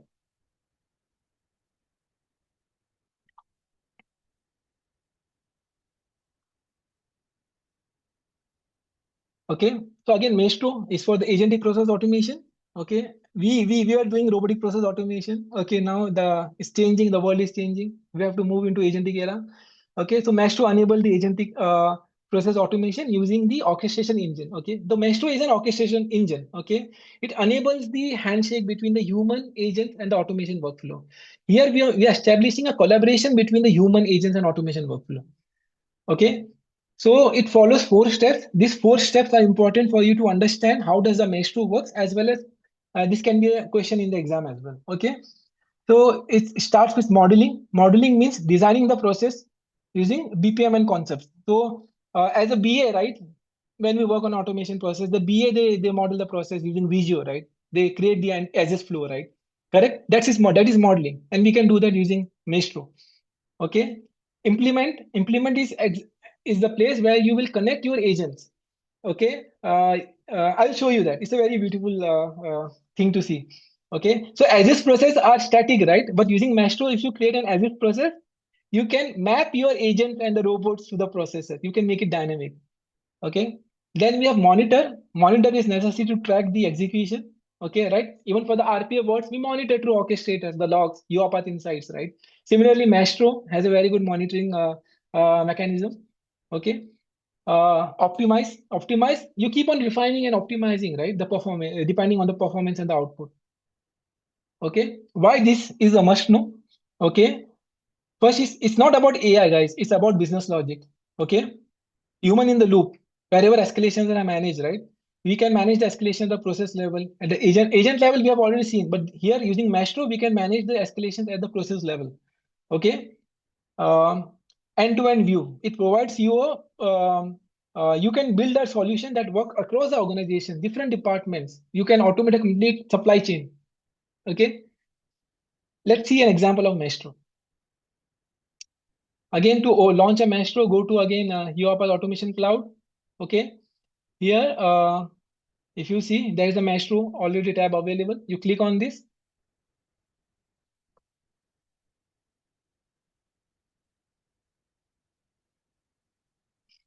Okay. Now here, you can see the steps here. Okay. Model, implement, operate, monitor, and optimize. Okay. Now here, we'll try to create our own model. Okay. Our own Maestro process. Click on Start Modeling.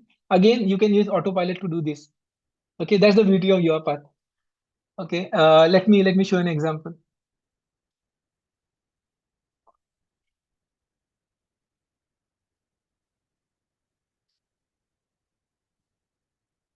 So it's running on the cloud, so it takes time to load. Okay. So if you see there are different diagrammatical representations available, you will see what does it means. Okay, this is important from the examination point of view as well. You should able to differentiate what each what each of the icons represents. Okay, so I will use a simple autopilot. Okay, so I want to automate a invoice processing, which we all can relate to this, right? I don't have to type a detailed description as well. Just click on the invoice processing, it will create. Okay, if you want to create a master process for some other area, you can describe it in the instructions. Okay, so now it will automatically create. So if you see here, there are two options here. One is agent, one is edit. So agent means it will create the BPMN workflow, the as is flow. Okay, without asking for your approval. And edit means it will ask for your approval. Okay, we'll see that. If you see, it's creating. You can use the magnifying glass to navigate to the this one design panel. See, it's automatically creating. That's the beauty of Maestro. Now it's asking me to accept or reject. Depending on the flow, if I'm comfortable, I will accept. Okay. If I in the autopilot, if I select the agent option, it will not ask for the confirmation. It will directly create this flow. Okay. And now if you see this, let me use the magnifier glass.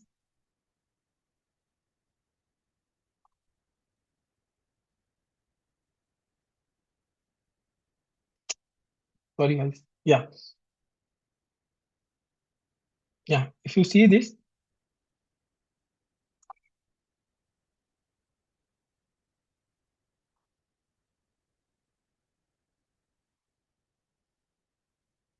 guys, my Windows screen size is small. Okay, so I'm struggling with this. But here again, you can use the magnifier glass for here. Okay, to navigate through the different activities. Okay, so if it's starting with the invoice to PO matching activity. Okay, then it's going to it's a decision. We call it as a gateway. We'll see that each of the icons, what does it represent? You will see. Okay. And then there are a couple of decisions happening here. If you see this icon, right, human escalation is it's not an escalation, but it's need human inputs over here. Okay, again approving the invoice needs a human input. Okay, and then this represent the service task. We'll see what does it mean. Okay, this is how the Maestro modeling works, process modeling works in Maestro. Okay, let me show you here how. Now this is my as is flow. Okay, how to make this put this into action. You can go to the settings.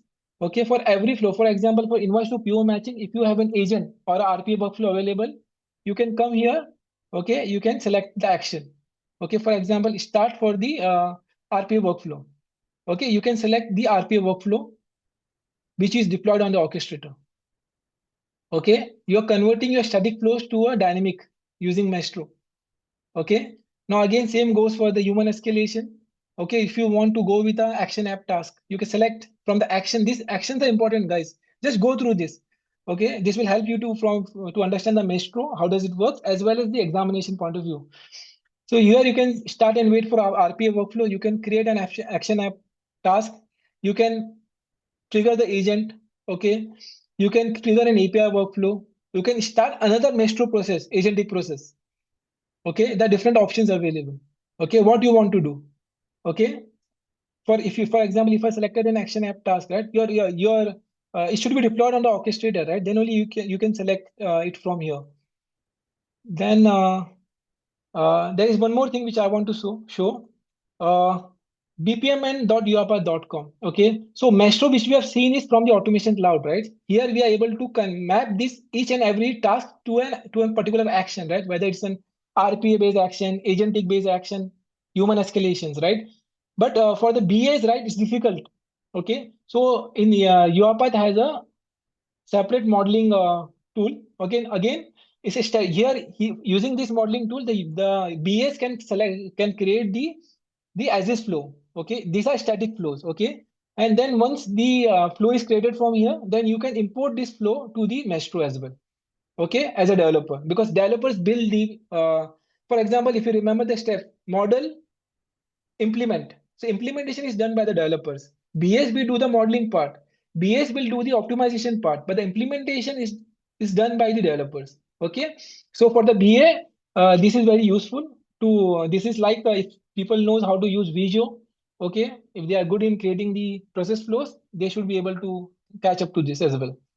Okay, you can create a process static flow using the bpmn.uipath.com, and you can import that. You can, once you created it, you can export, right, using the download to file option. You can export the flow, export the BPMN workflow, and you can import your BPMN workflow in the Maestro.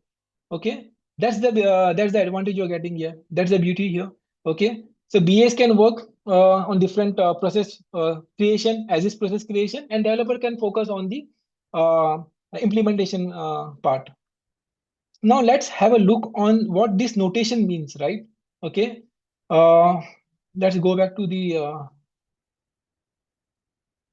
presentation. Okay, so BPMN is the language of Maestro, guys. Please remember this. Okay, so business process modeling and notation. Okay, then again here, if you see,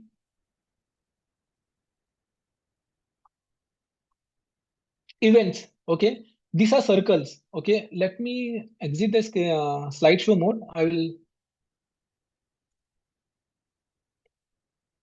Okay, so events. These are the circles. If I go back to the Maestro, right, these are the circles. These are my events. Start event, end event. Every business process, as this process should have a start and end, right? Okay.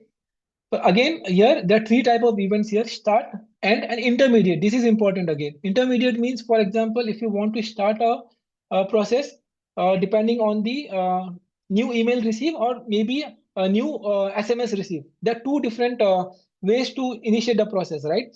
There are two different events. So that's an intermediate event. Okay. So again, here if you see the intermediate events represented by double circle. This understanding of this notation is important for you to pass the exam. There will be scenario based questions on Maestro. Okay, and that's play a very important role from the certification. Agentic prompt engineering, agent builder, and Maestro. These three are very important for you all to clear the certification. And Amit, if you can copy the link for my blog, right? So that will help the audience to go through that as a revision as well. So guys, I have written a blog. Okay, how to pass the Agentic Automation Associate exam. My colleague will copy the link of the blog in the chat window. Okay, you can go through that later. Whatever we are discussing, right? Even for the preparation as well, right? I have used my blog content for the quick reference. Okay, this will help you.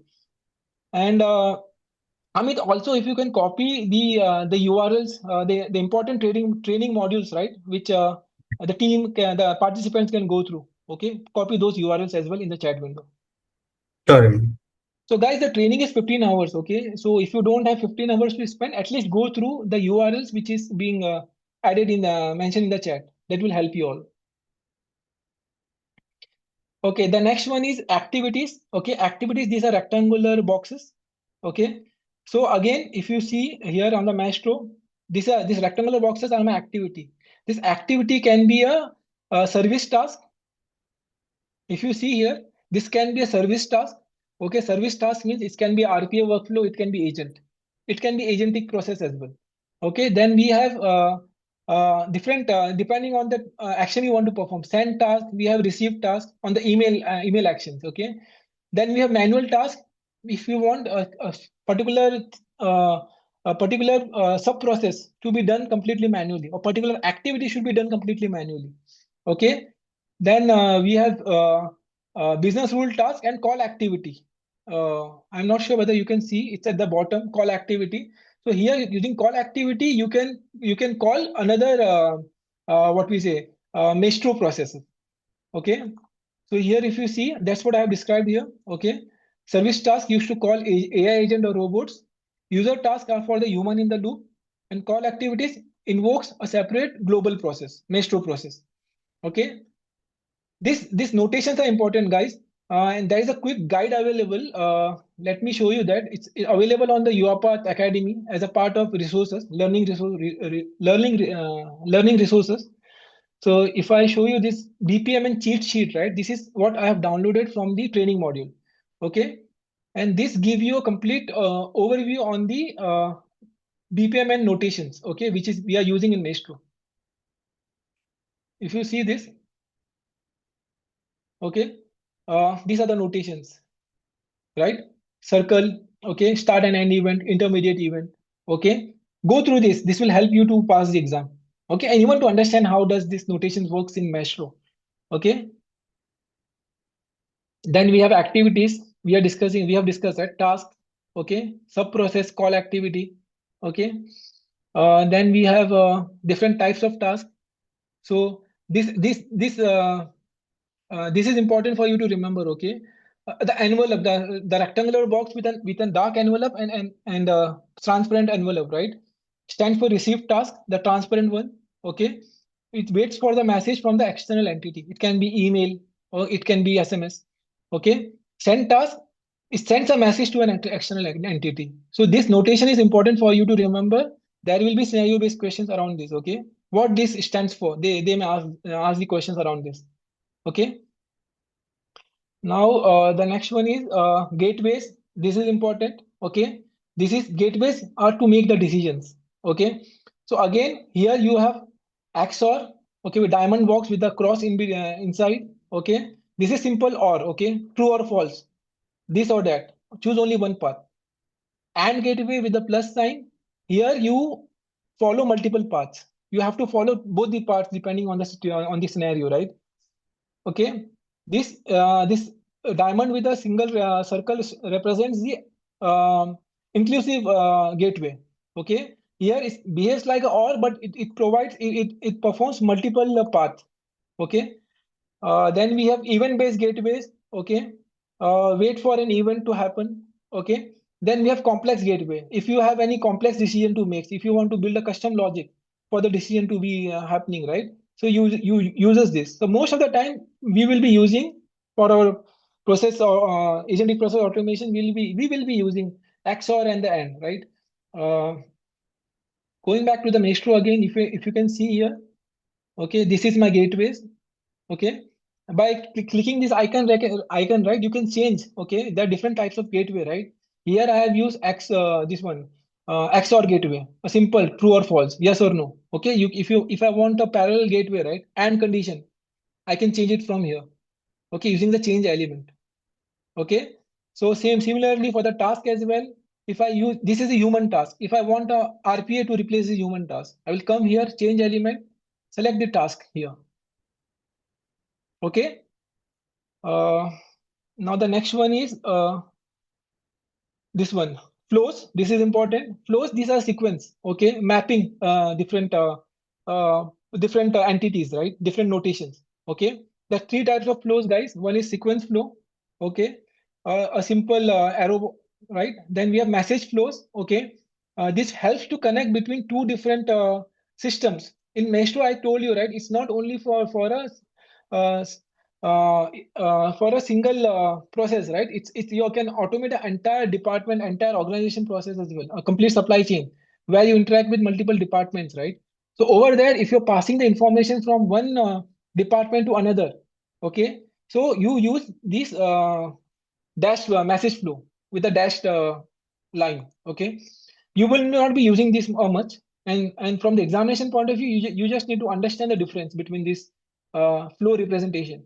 Okay, associations are like annotations. Okay, here if you see, if you want to add a comment, for example, if I want to add a comment here, okay, click on connect. Okay,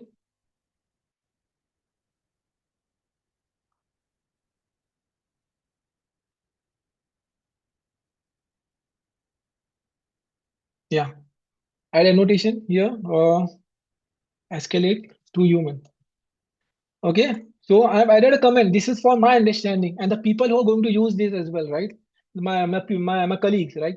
So again, this represents the this is how you add annotation. Okay, just right click.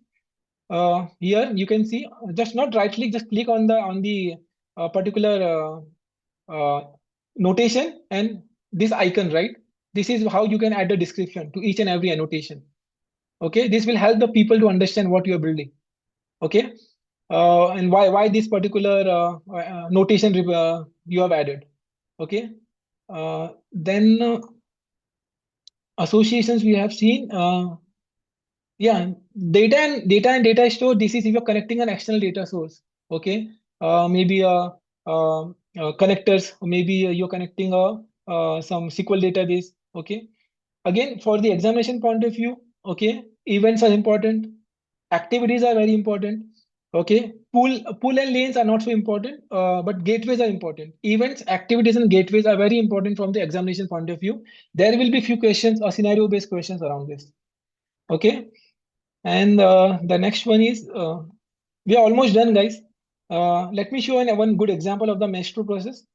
Then we can close the session as well. Only two more topics are left, which will not take much time. Okay. If you see here in the UiPath Maestro, here you can see there are a couple of templates available for you to quickly start using this. Okay, you don't have to build everything from scratch. Okay, so that's the advantage you get with UiPath. Depending on the scenarios and the use case, you can pick your own process template. Okay, so let me show you an example over here. This is my invoice processing template.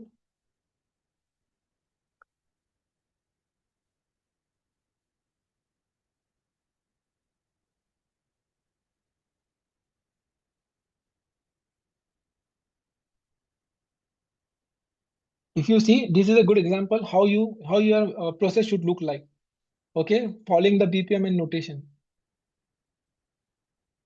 If you see here, okay, it's the name, the description of each and every notation, right? Invoice receipt, okay, invoice to PO matching. Every notation has a annotations, means description. This will help anyone to understand what is happening over here. Okay, even the decision boxes, the gateways, okay, escalation to a human, okay, action center app task. This is triggering here, right? Okay, to resolve the discrepancies. Okay, so this is a very good example of the how to use a BPMN notations in Maestro. Okay, you can use any of the templates which I have shown earlier. Okay, you don't have to create everything from scratch, and you can also use the autopilot feature to create your own Maestro processes. Okay, guys, we are almost done. Okay, there is initially, if you remember, while understanding the agent lifecycle, we saw discovery phase, right? Discover, build, evaluate, test, and monitor. Correct. Evaluate, deploy, and monitor. Right. Sorry. So discovery is what happens using the agentic automation. Agentic process discovery is a separate module on UiPath Academy. Go through that. That is very helpful for you to understand how to identify the agentic automation processes. And again, in RPA, you should create a solution document, SDD, right? But in agentic era, we are going to create agentic definition document, agent definition document. Again, you will get all these resources, okay, as a part of learning materials on the UiPath Academy. Here is an example of the agentic agent definition document. Okay, so in agent definition document, you works with you create an agent story. Okay, you add the system prompts, you add the user prompt. Okay, you describe what your agent will do, your tools, what tools you are going to use, what is the purpose of these tools, right? Okay, when to escalate a human, correct? All these scenarios are covered here. Okay. So my document is open. Yeah, this is an example. It's a UiPath specific template. You can use this to create your own agent definition document. Okay, and this is covered in one of the module in Academy. Okay, I think it's part of the agentic discovery module.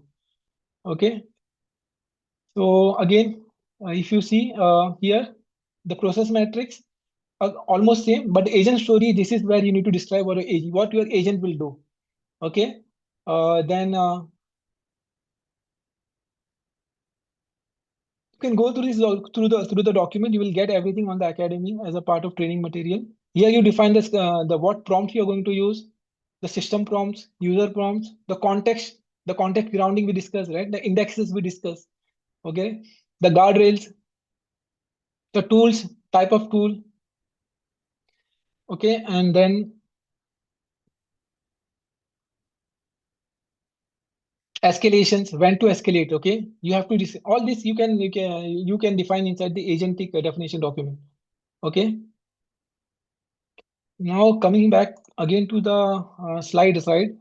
Again, here if you see, right, agentic prioritization matrix, this is important, and I believe you will get a question around this. Okay, so it's a priority and feasibility matrix. Okay, if you see on the left hand side, we have priority is defined as high and low, and on the top you can see feasibility, high and low. Okay, now if for a particular process, once you do a agent discovery, right, if for a particular business process or a use case, you've identified the priority is very high. Okay, and it's feasible to automate. You have access for all the desired application to integrate as a tool. Okay, there is no challenge from the implementation point of view as well. Okay, technology landscape is available, and you can automate using UiPath ecosystem, right? Then go ahead, build immediately. Okay, this is very high impact and easy to deliver, high priority and high feasibility. If the use case is high priority for the business, but it's not feasible due to investment issues, due to complexity involved, due to technology components landscape issue. Okay, so it's not feasible, right? In that case, what you do? That's a part of strategic investment. Okay, so again, you cannot build that immediately, but you can park it for later. Okay, then low priority with high feasibility. This is nice to have. Okay, you will always give the first importance to build immediately, high priority and high feasibility, and low priority with high feasibility.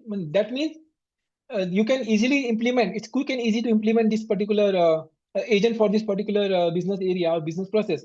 But from the business point of view, it's not so critical for them. It's not giving the desired results, the benefits, right?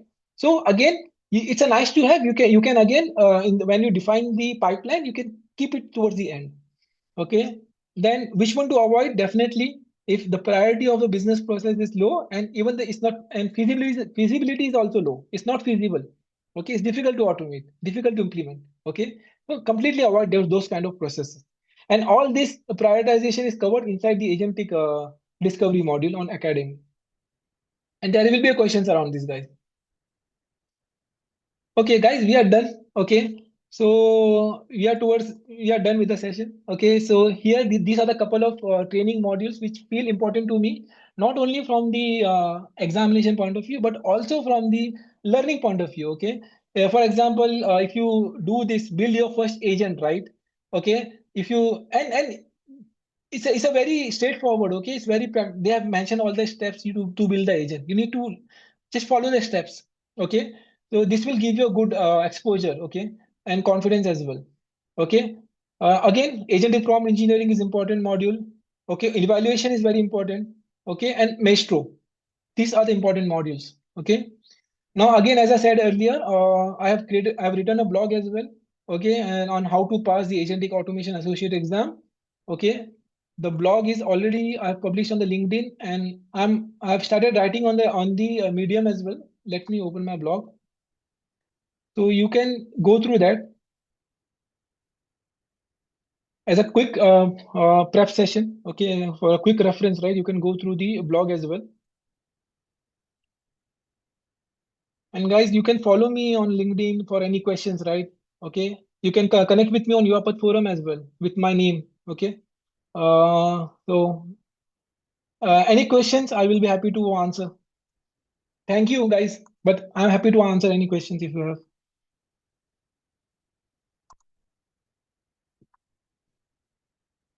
Any quick tips to pass the exam after studying and after going through the academic courses, going through any sample exercise? Yeah. Any So tips from you? yeah, I'm opening that now. I'm going through my blog. In the blog, I've added the exam tips.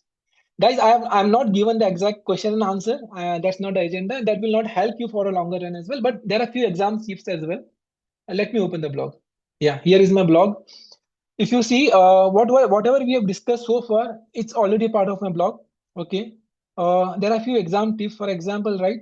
If the scenario mentions a user providing missing information bit by bit, you go with a conversational agent. So there was a question as well, right? In the beginning of the session, when to choose a conversational agent and when to choose autonomous agent, or maybe there was a question around system and user prompt, right? So this is a scenario. This is a tip. Okay, you can get all the tips on the community forum. And the best thing is, guys, you go through this. If you don't have time for the entire 15 hours module, go through this agentic prompt engineering module. Go through this one, your autopilot module. Go through the evaluations module. Try to complete all the modules if possible, whatever we have listed here. It will not take more than 3 to 4 hours, or maybe 6 hours. But for the if you complete the 15 hours module, that will equip you with much more knowledge and confidence. Okay, and there are a couple of tips added across different sections in the blog itself. Please go through that. Okay, and any other question? I hope the session was helpful, guys.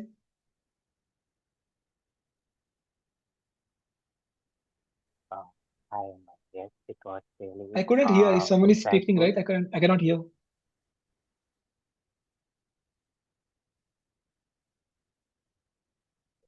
Amit, you please copy all the URLs in the chat so that team can refer it. Yeah, I Uh, have copied all the URLs, Imran. Guys, I can wait for 5 more minutes. If you have any specific questions, I will be happy to answer. Hi Imran, thank you for the wonderful, insightful session. So I'm planning to take this certification exam this month. So how long does it take to prepare? Like, you say it's a 15-hour course, but to explore and do the projects, it takes some time. So what will be the best time to give the exam if I start the See, preparation from today? See, first of all, check whether you are getting the slot or not. Okay. Uh, if you have you already booked the exam? I believe it's No, no, no, right? Yeah. no. Fine. So see, it depends how you want to how much detail you want to cover. If you just want to complete the certification, okay, then just focus on the modules which are mentioned towards the end of the slide, okay, and go through the blog as well, okay. And this session should be quite enough, okay. But if you really want to understand how to build the agent, see, guys, for me, right, though it's a 15 hours module, I took a week to complete this. Okay, I was practicing those examples given on the academy. Okay, so I've created few agents on my own. Okay, but again, agent creation is not mandatory. Okay, you can skip those things if you don't have much time. If you cannot spend 15 hours of your time. Okay, so again, you go through the entire module. Okay, from the academy, but you can skip the examples. Even that should be enough for you to pass the exam. Okay, Okay, Imran, thank you so so much. there are Hi. few of my colleagues who have completed this entire module within a day. Okay, but again, they have done it just for the diploma purpose and understand the basic concept. Okay, but if you really want to learn how to build agent, guys, please uh, complete it in detail. Okay, certification is not important. Learning is important. That's what I believe. Okay, Hi, thank you so Imran. much. Yeah, Hi, hi. Imran. So, yeah, actually, you had any real-time projects working on this AI, agentic AI? We will be focusing on the task given in the training, but in real time, you had any experience working with this agents? Right. So for one of my team, right, they have built an agent. Okay, they are working with a contact center automation. Okay, and they have used UiPath Agent Builder for that. Okay, so they have built an agent to analyze the call recording, okay, of the customer. It's one of the telecom customer. Analyze the call recording, and agent will understand the context, okay, sentiment, user sentiment, and take the necessary action. Okay, uh, let me see if we can arrange. Uh, I'm looking for the possibility or the feasibility from my team. I may have plan a separate session around that where we can show few demos where we have implemented the agents. Sure, sure. Thank you. So hi Imran, can we like call an a conversational agent from Maestro Flow or from a conversational agent to a Maestro Flow to trigger further No, let process? me let me show you. Good question. Okay, so here, right, in Maestro you can call conversational or automate or this one, what we say, autonomous agents. Okay, but here in the agent, right, see, you cannot close. Let me show an example. There's one more way to create a Maestro process. Uh, Let me open the window. If you see the create new option here, okay, you have an agentic process here, right? Correct. So if I use this option, okay, it will create a Maestro process for me. Okay. Now here again within the Maestro process, you can have multiple agents. You can have autonomous agent. You can have conversational agent. Okay. But when you use when you creating an agent, a standalone agents, right? For example, this one. For example, this one, if you're creating a standalone agent, right? So if you remember in the tool we discussed, in tool, you can invoke different agents, correct? So as of now here, if you see, if I click on the agent, right? Okay, it will allow me to call, this is an autonomous agent. I can invoke another autonomous agent or conversational agent, but there is not an option to invoke the Maestro flow here. Okay, but within the Maestro, Okay. you can invoke different Maestro process. Let me show. Within the Maestro, you can invoke different Maestro processes. For example, the task, right, which we were seeing earlier. Okay, if I show you the action over here, you can create. I think someone is using the marker on the screen. Yes, I think. Can we delete this? Is there a way to do that?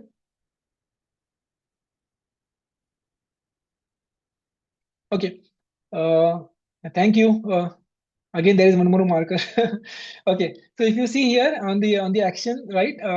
When I added a task here in the actions, you can invoke a different API workflow. You can invoke another agent. This agent can be autonomous. It can be a conversational agent.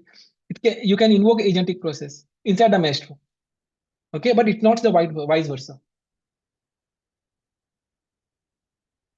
I hope this answers your question. Yes, thank you so much. Yes. So can we use the agent builder on the studio also instead of web version? I don't think so. Studio don't support the agent builder. Okay, it's part of the studio. It's part of the studio web, not the desktop based. Okay, and what's the basic difference between system prompt and user prompt? I didn't get that. Okay, uh, let me show you this example.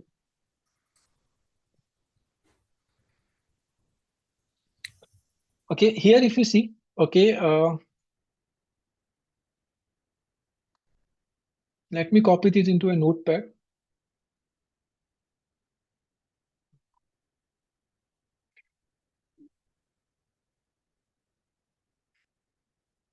Okay, if you see the top one, right, it's my system prompt. So what you're doing here, you're giving instructions, right? You are an AI assistant. This is a role.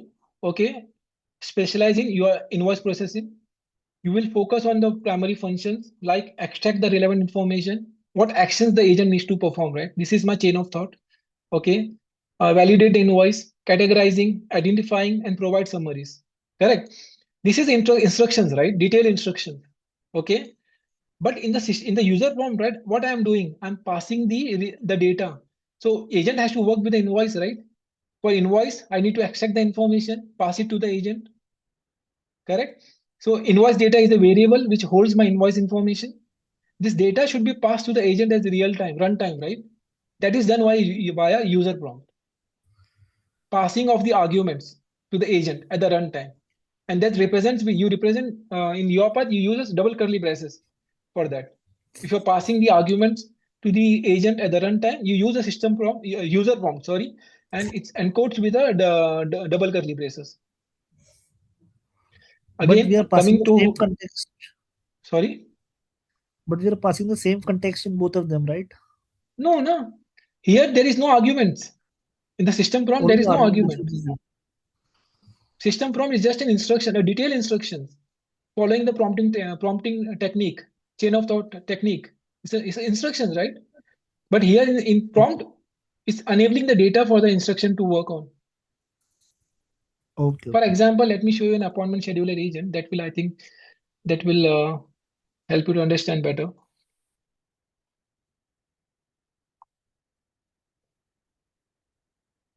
I'm opening this agent.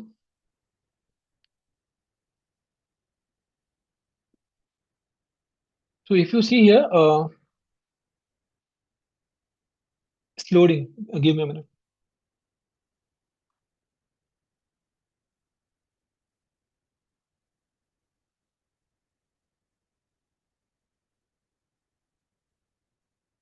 Yeah. So if you see here, my agent is here. Okay. But before the agent, right, appointment scheduler agent, what it will do, guys, is it will read the appointment. Okay, it will retrieve the patients are going to send on not a patient, it's not a clinical purpose, but it's an example. Okay, the users are going to send an email, okay, to the particular mailbox. Okay, uh, and in the email there will be request either to book a new appointment, cancel or reschedule the appointment, right? So for to reading the email, I have created an RPA workflow. Okay, it's an RPA workflow on the Studio Web. Okay, it's reading the mailbox. Okay, now once it reads the email, the mail, right? It creates. If you see here, it's passing the.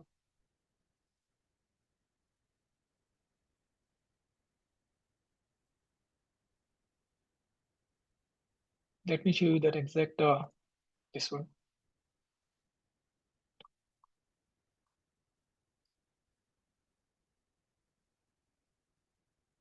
Yeah, appointment reply workflow. This is the right workflow where it will read the email. Okay, and give me a minute, guys. It's on cloud, right? It takes time to load. Yeah. Oh, so here it's reading the email, right? Okay, fine. So here there is the email body and email address, okay, which need to be passed to the agent. Okay. If you see here, email ID, okay, and email to whom I to need to respond and the arguments. Okay. So this data need to be passed to the agent, right? So if you see my agent here again, okay. So this agent definition I'm using.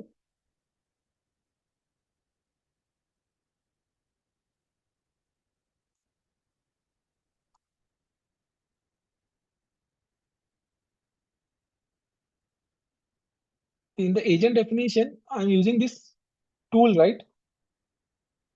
Okay, appointment scheduler, appointment check workflow. For this tool, I need to pass the arguments. Okay, customer name and the request. Request is appointment booking or appointment cancellation. Okay, this request will be identified, will be predicted by my agent because I have designed a system prompt, correct?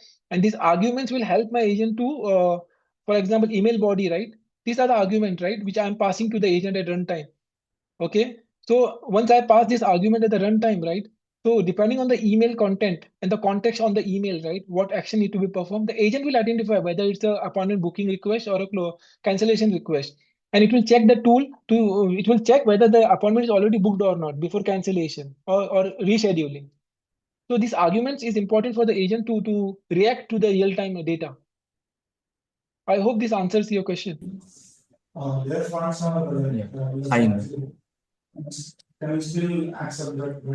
Yes, please. So we able to invoke the RPA flow from the UiPath agent flow, right?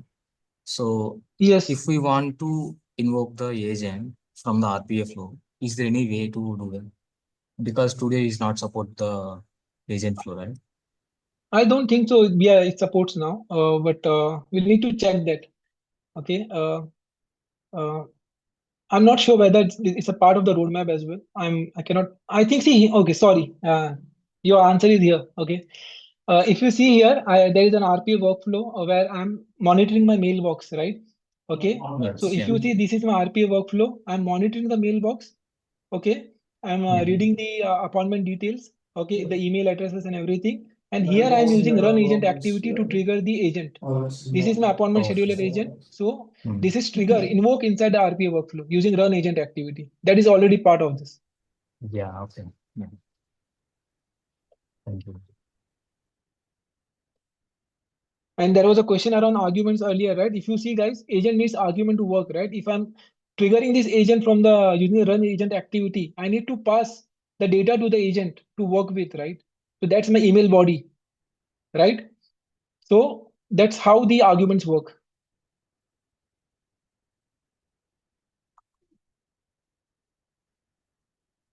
Guys, I think we can close the session. Any Last other question, questions? Imran. Yeah, Last I want to ask. So, if as you answered that a Maestro flow can call a conversational agent, but the conversational agent are supposed to be interaction between a human and an agent. So, right. how are we supposed to call it from a Maestro? And if a person can type a answer and Maestro has already called it, then how the data will go back to it? Okay, let me show you again. So we want to like if a user wants to give a prompt and then it I calls a got your answer. agentic I got process. your question. Sorry. If you see here, right, I'm showing you the action again. Can you see my Yes. screen? Yes, correct. I can see. So if you see here in the action, there is a start and wait activity, right? Start and Mm-hmm. wait for agent. So it will wait for the entire interaction to happen. Okay. It will pause until the all the what if, for example, if you're triggering a conversation agent, okay, Mm-hmm. so there are a lot of conversation happening between the agent and the human, right? At the end, the conversation will end somewhere, right? Yes, Correct? correct. Yeah. And that's the beauty of Maestro. Okay, okay. Got it. Thank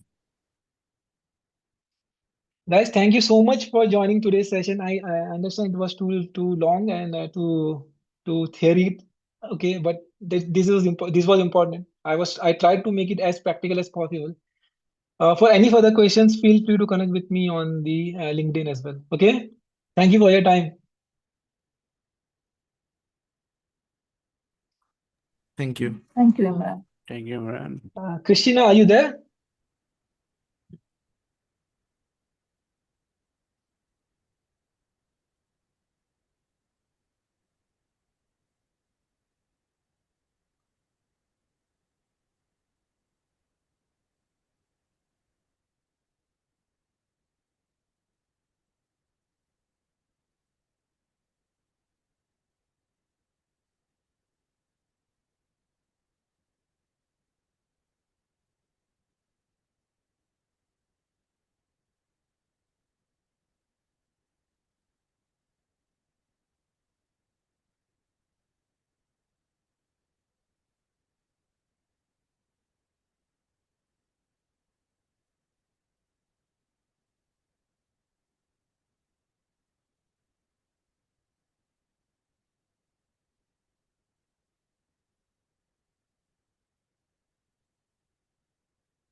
बल्लेबाजों में थे ना ईशान जिन्होंने एक दिवसीय cricket में 15 शतक जड़ा है।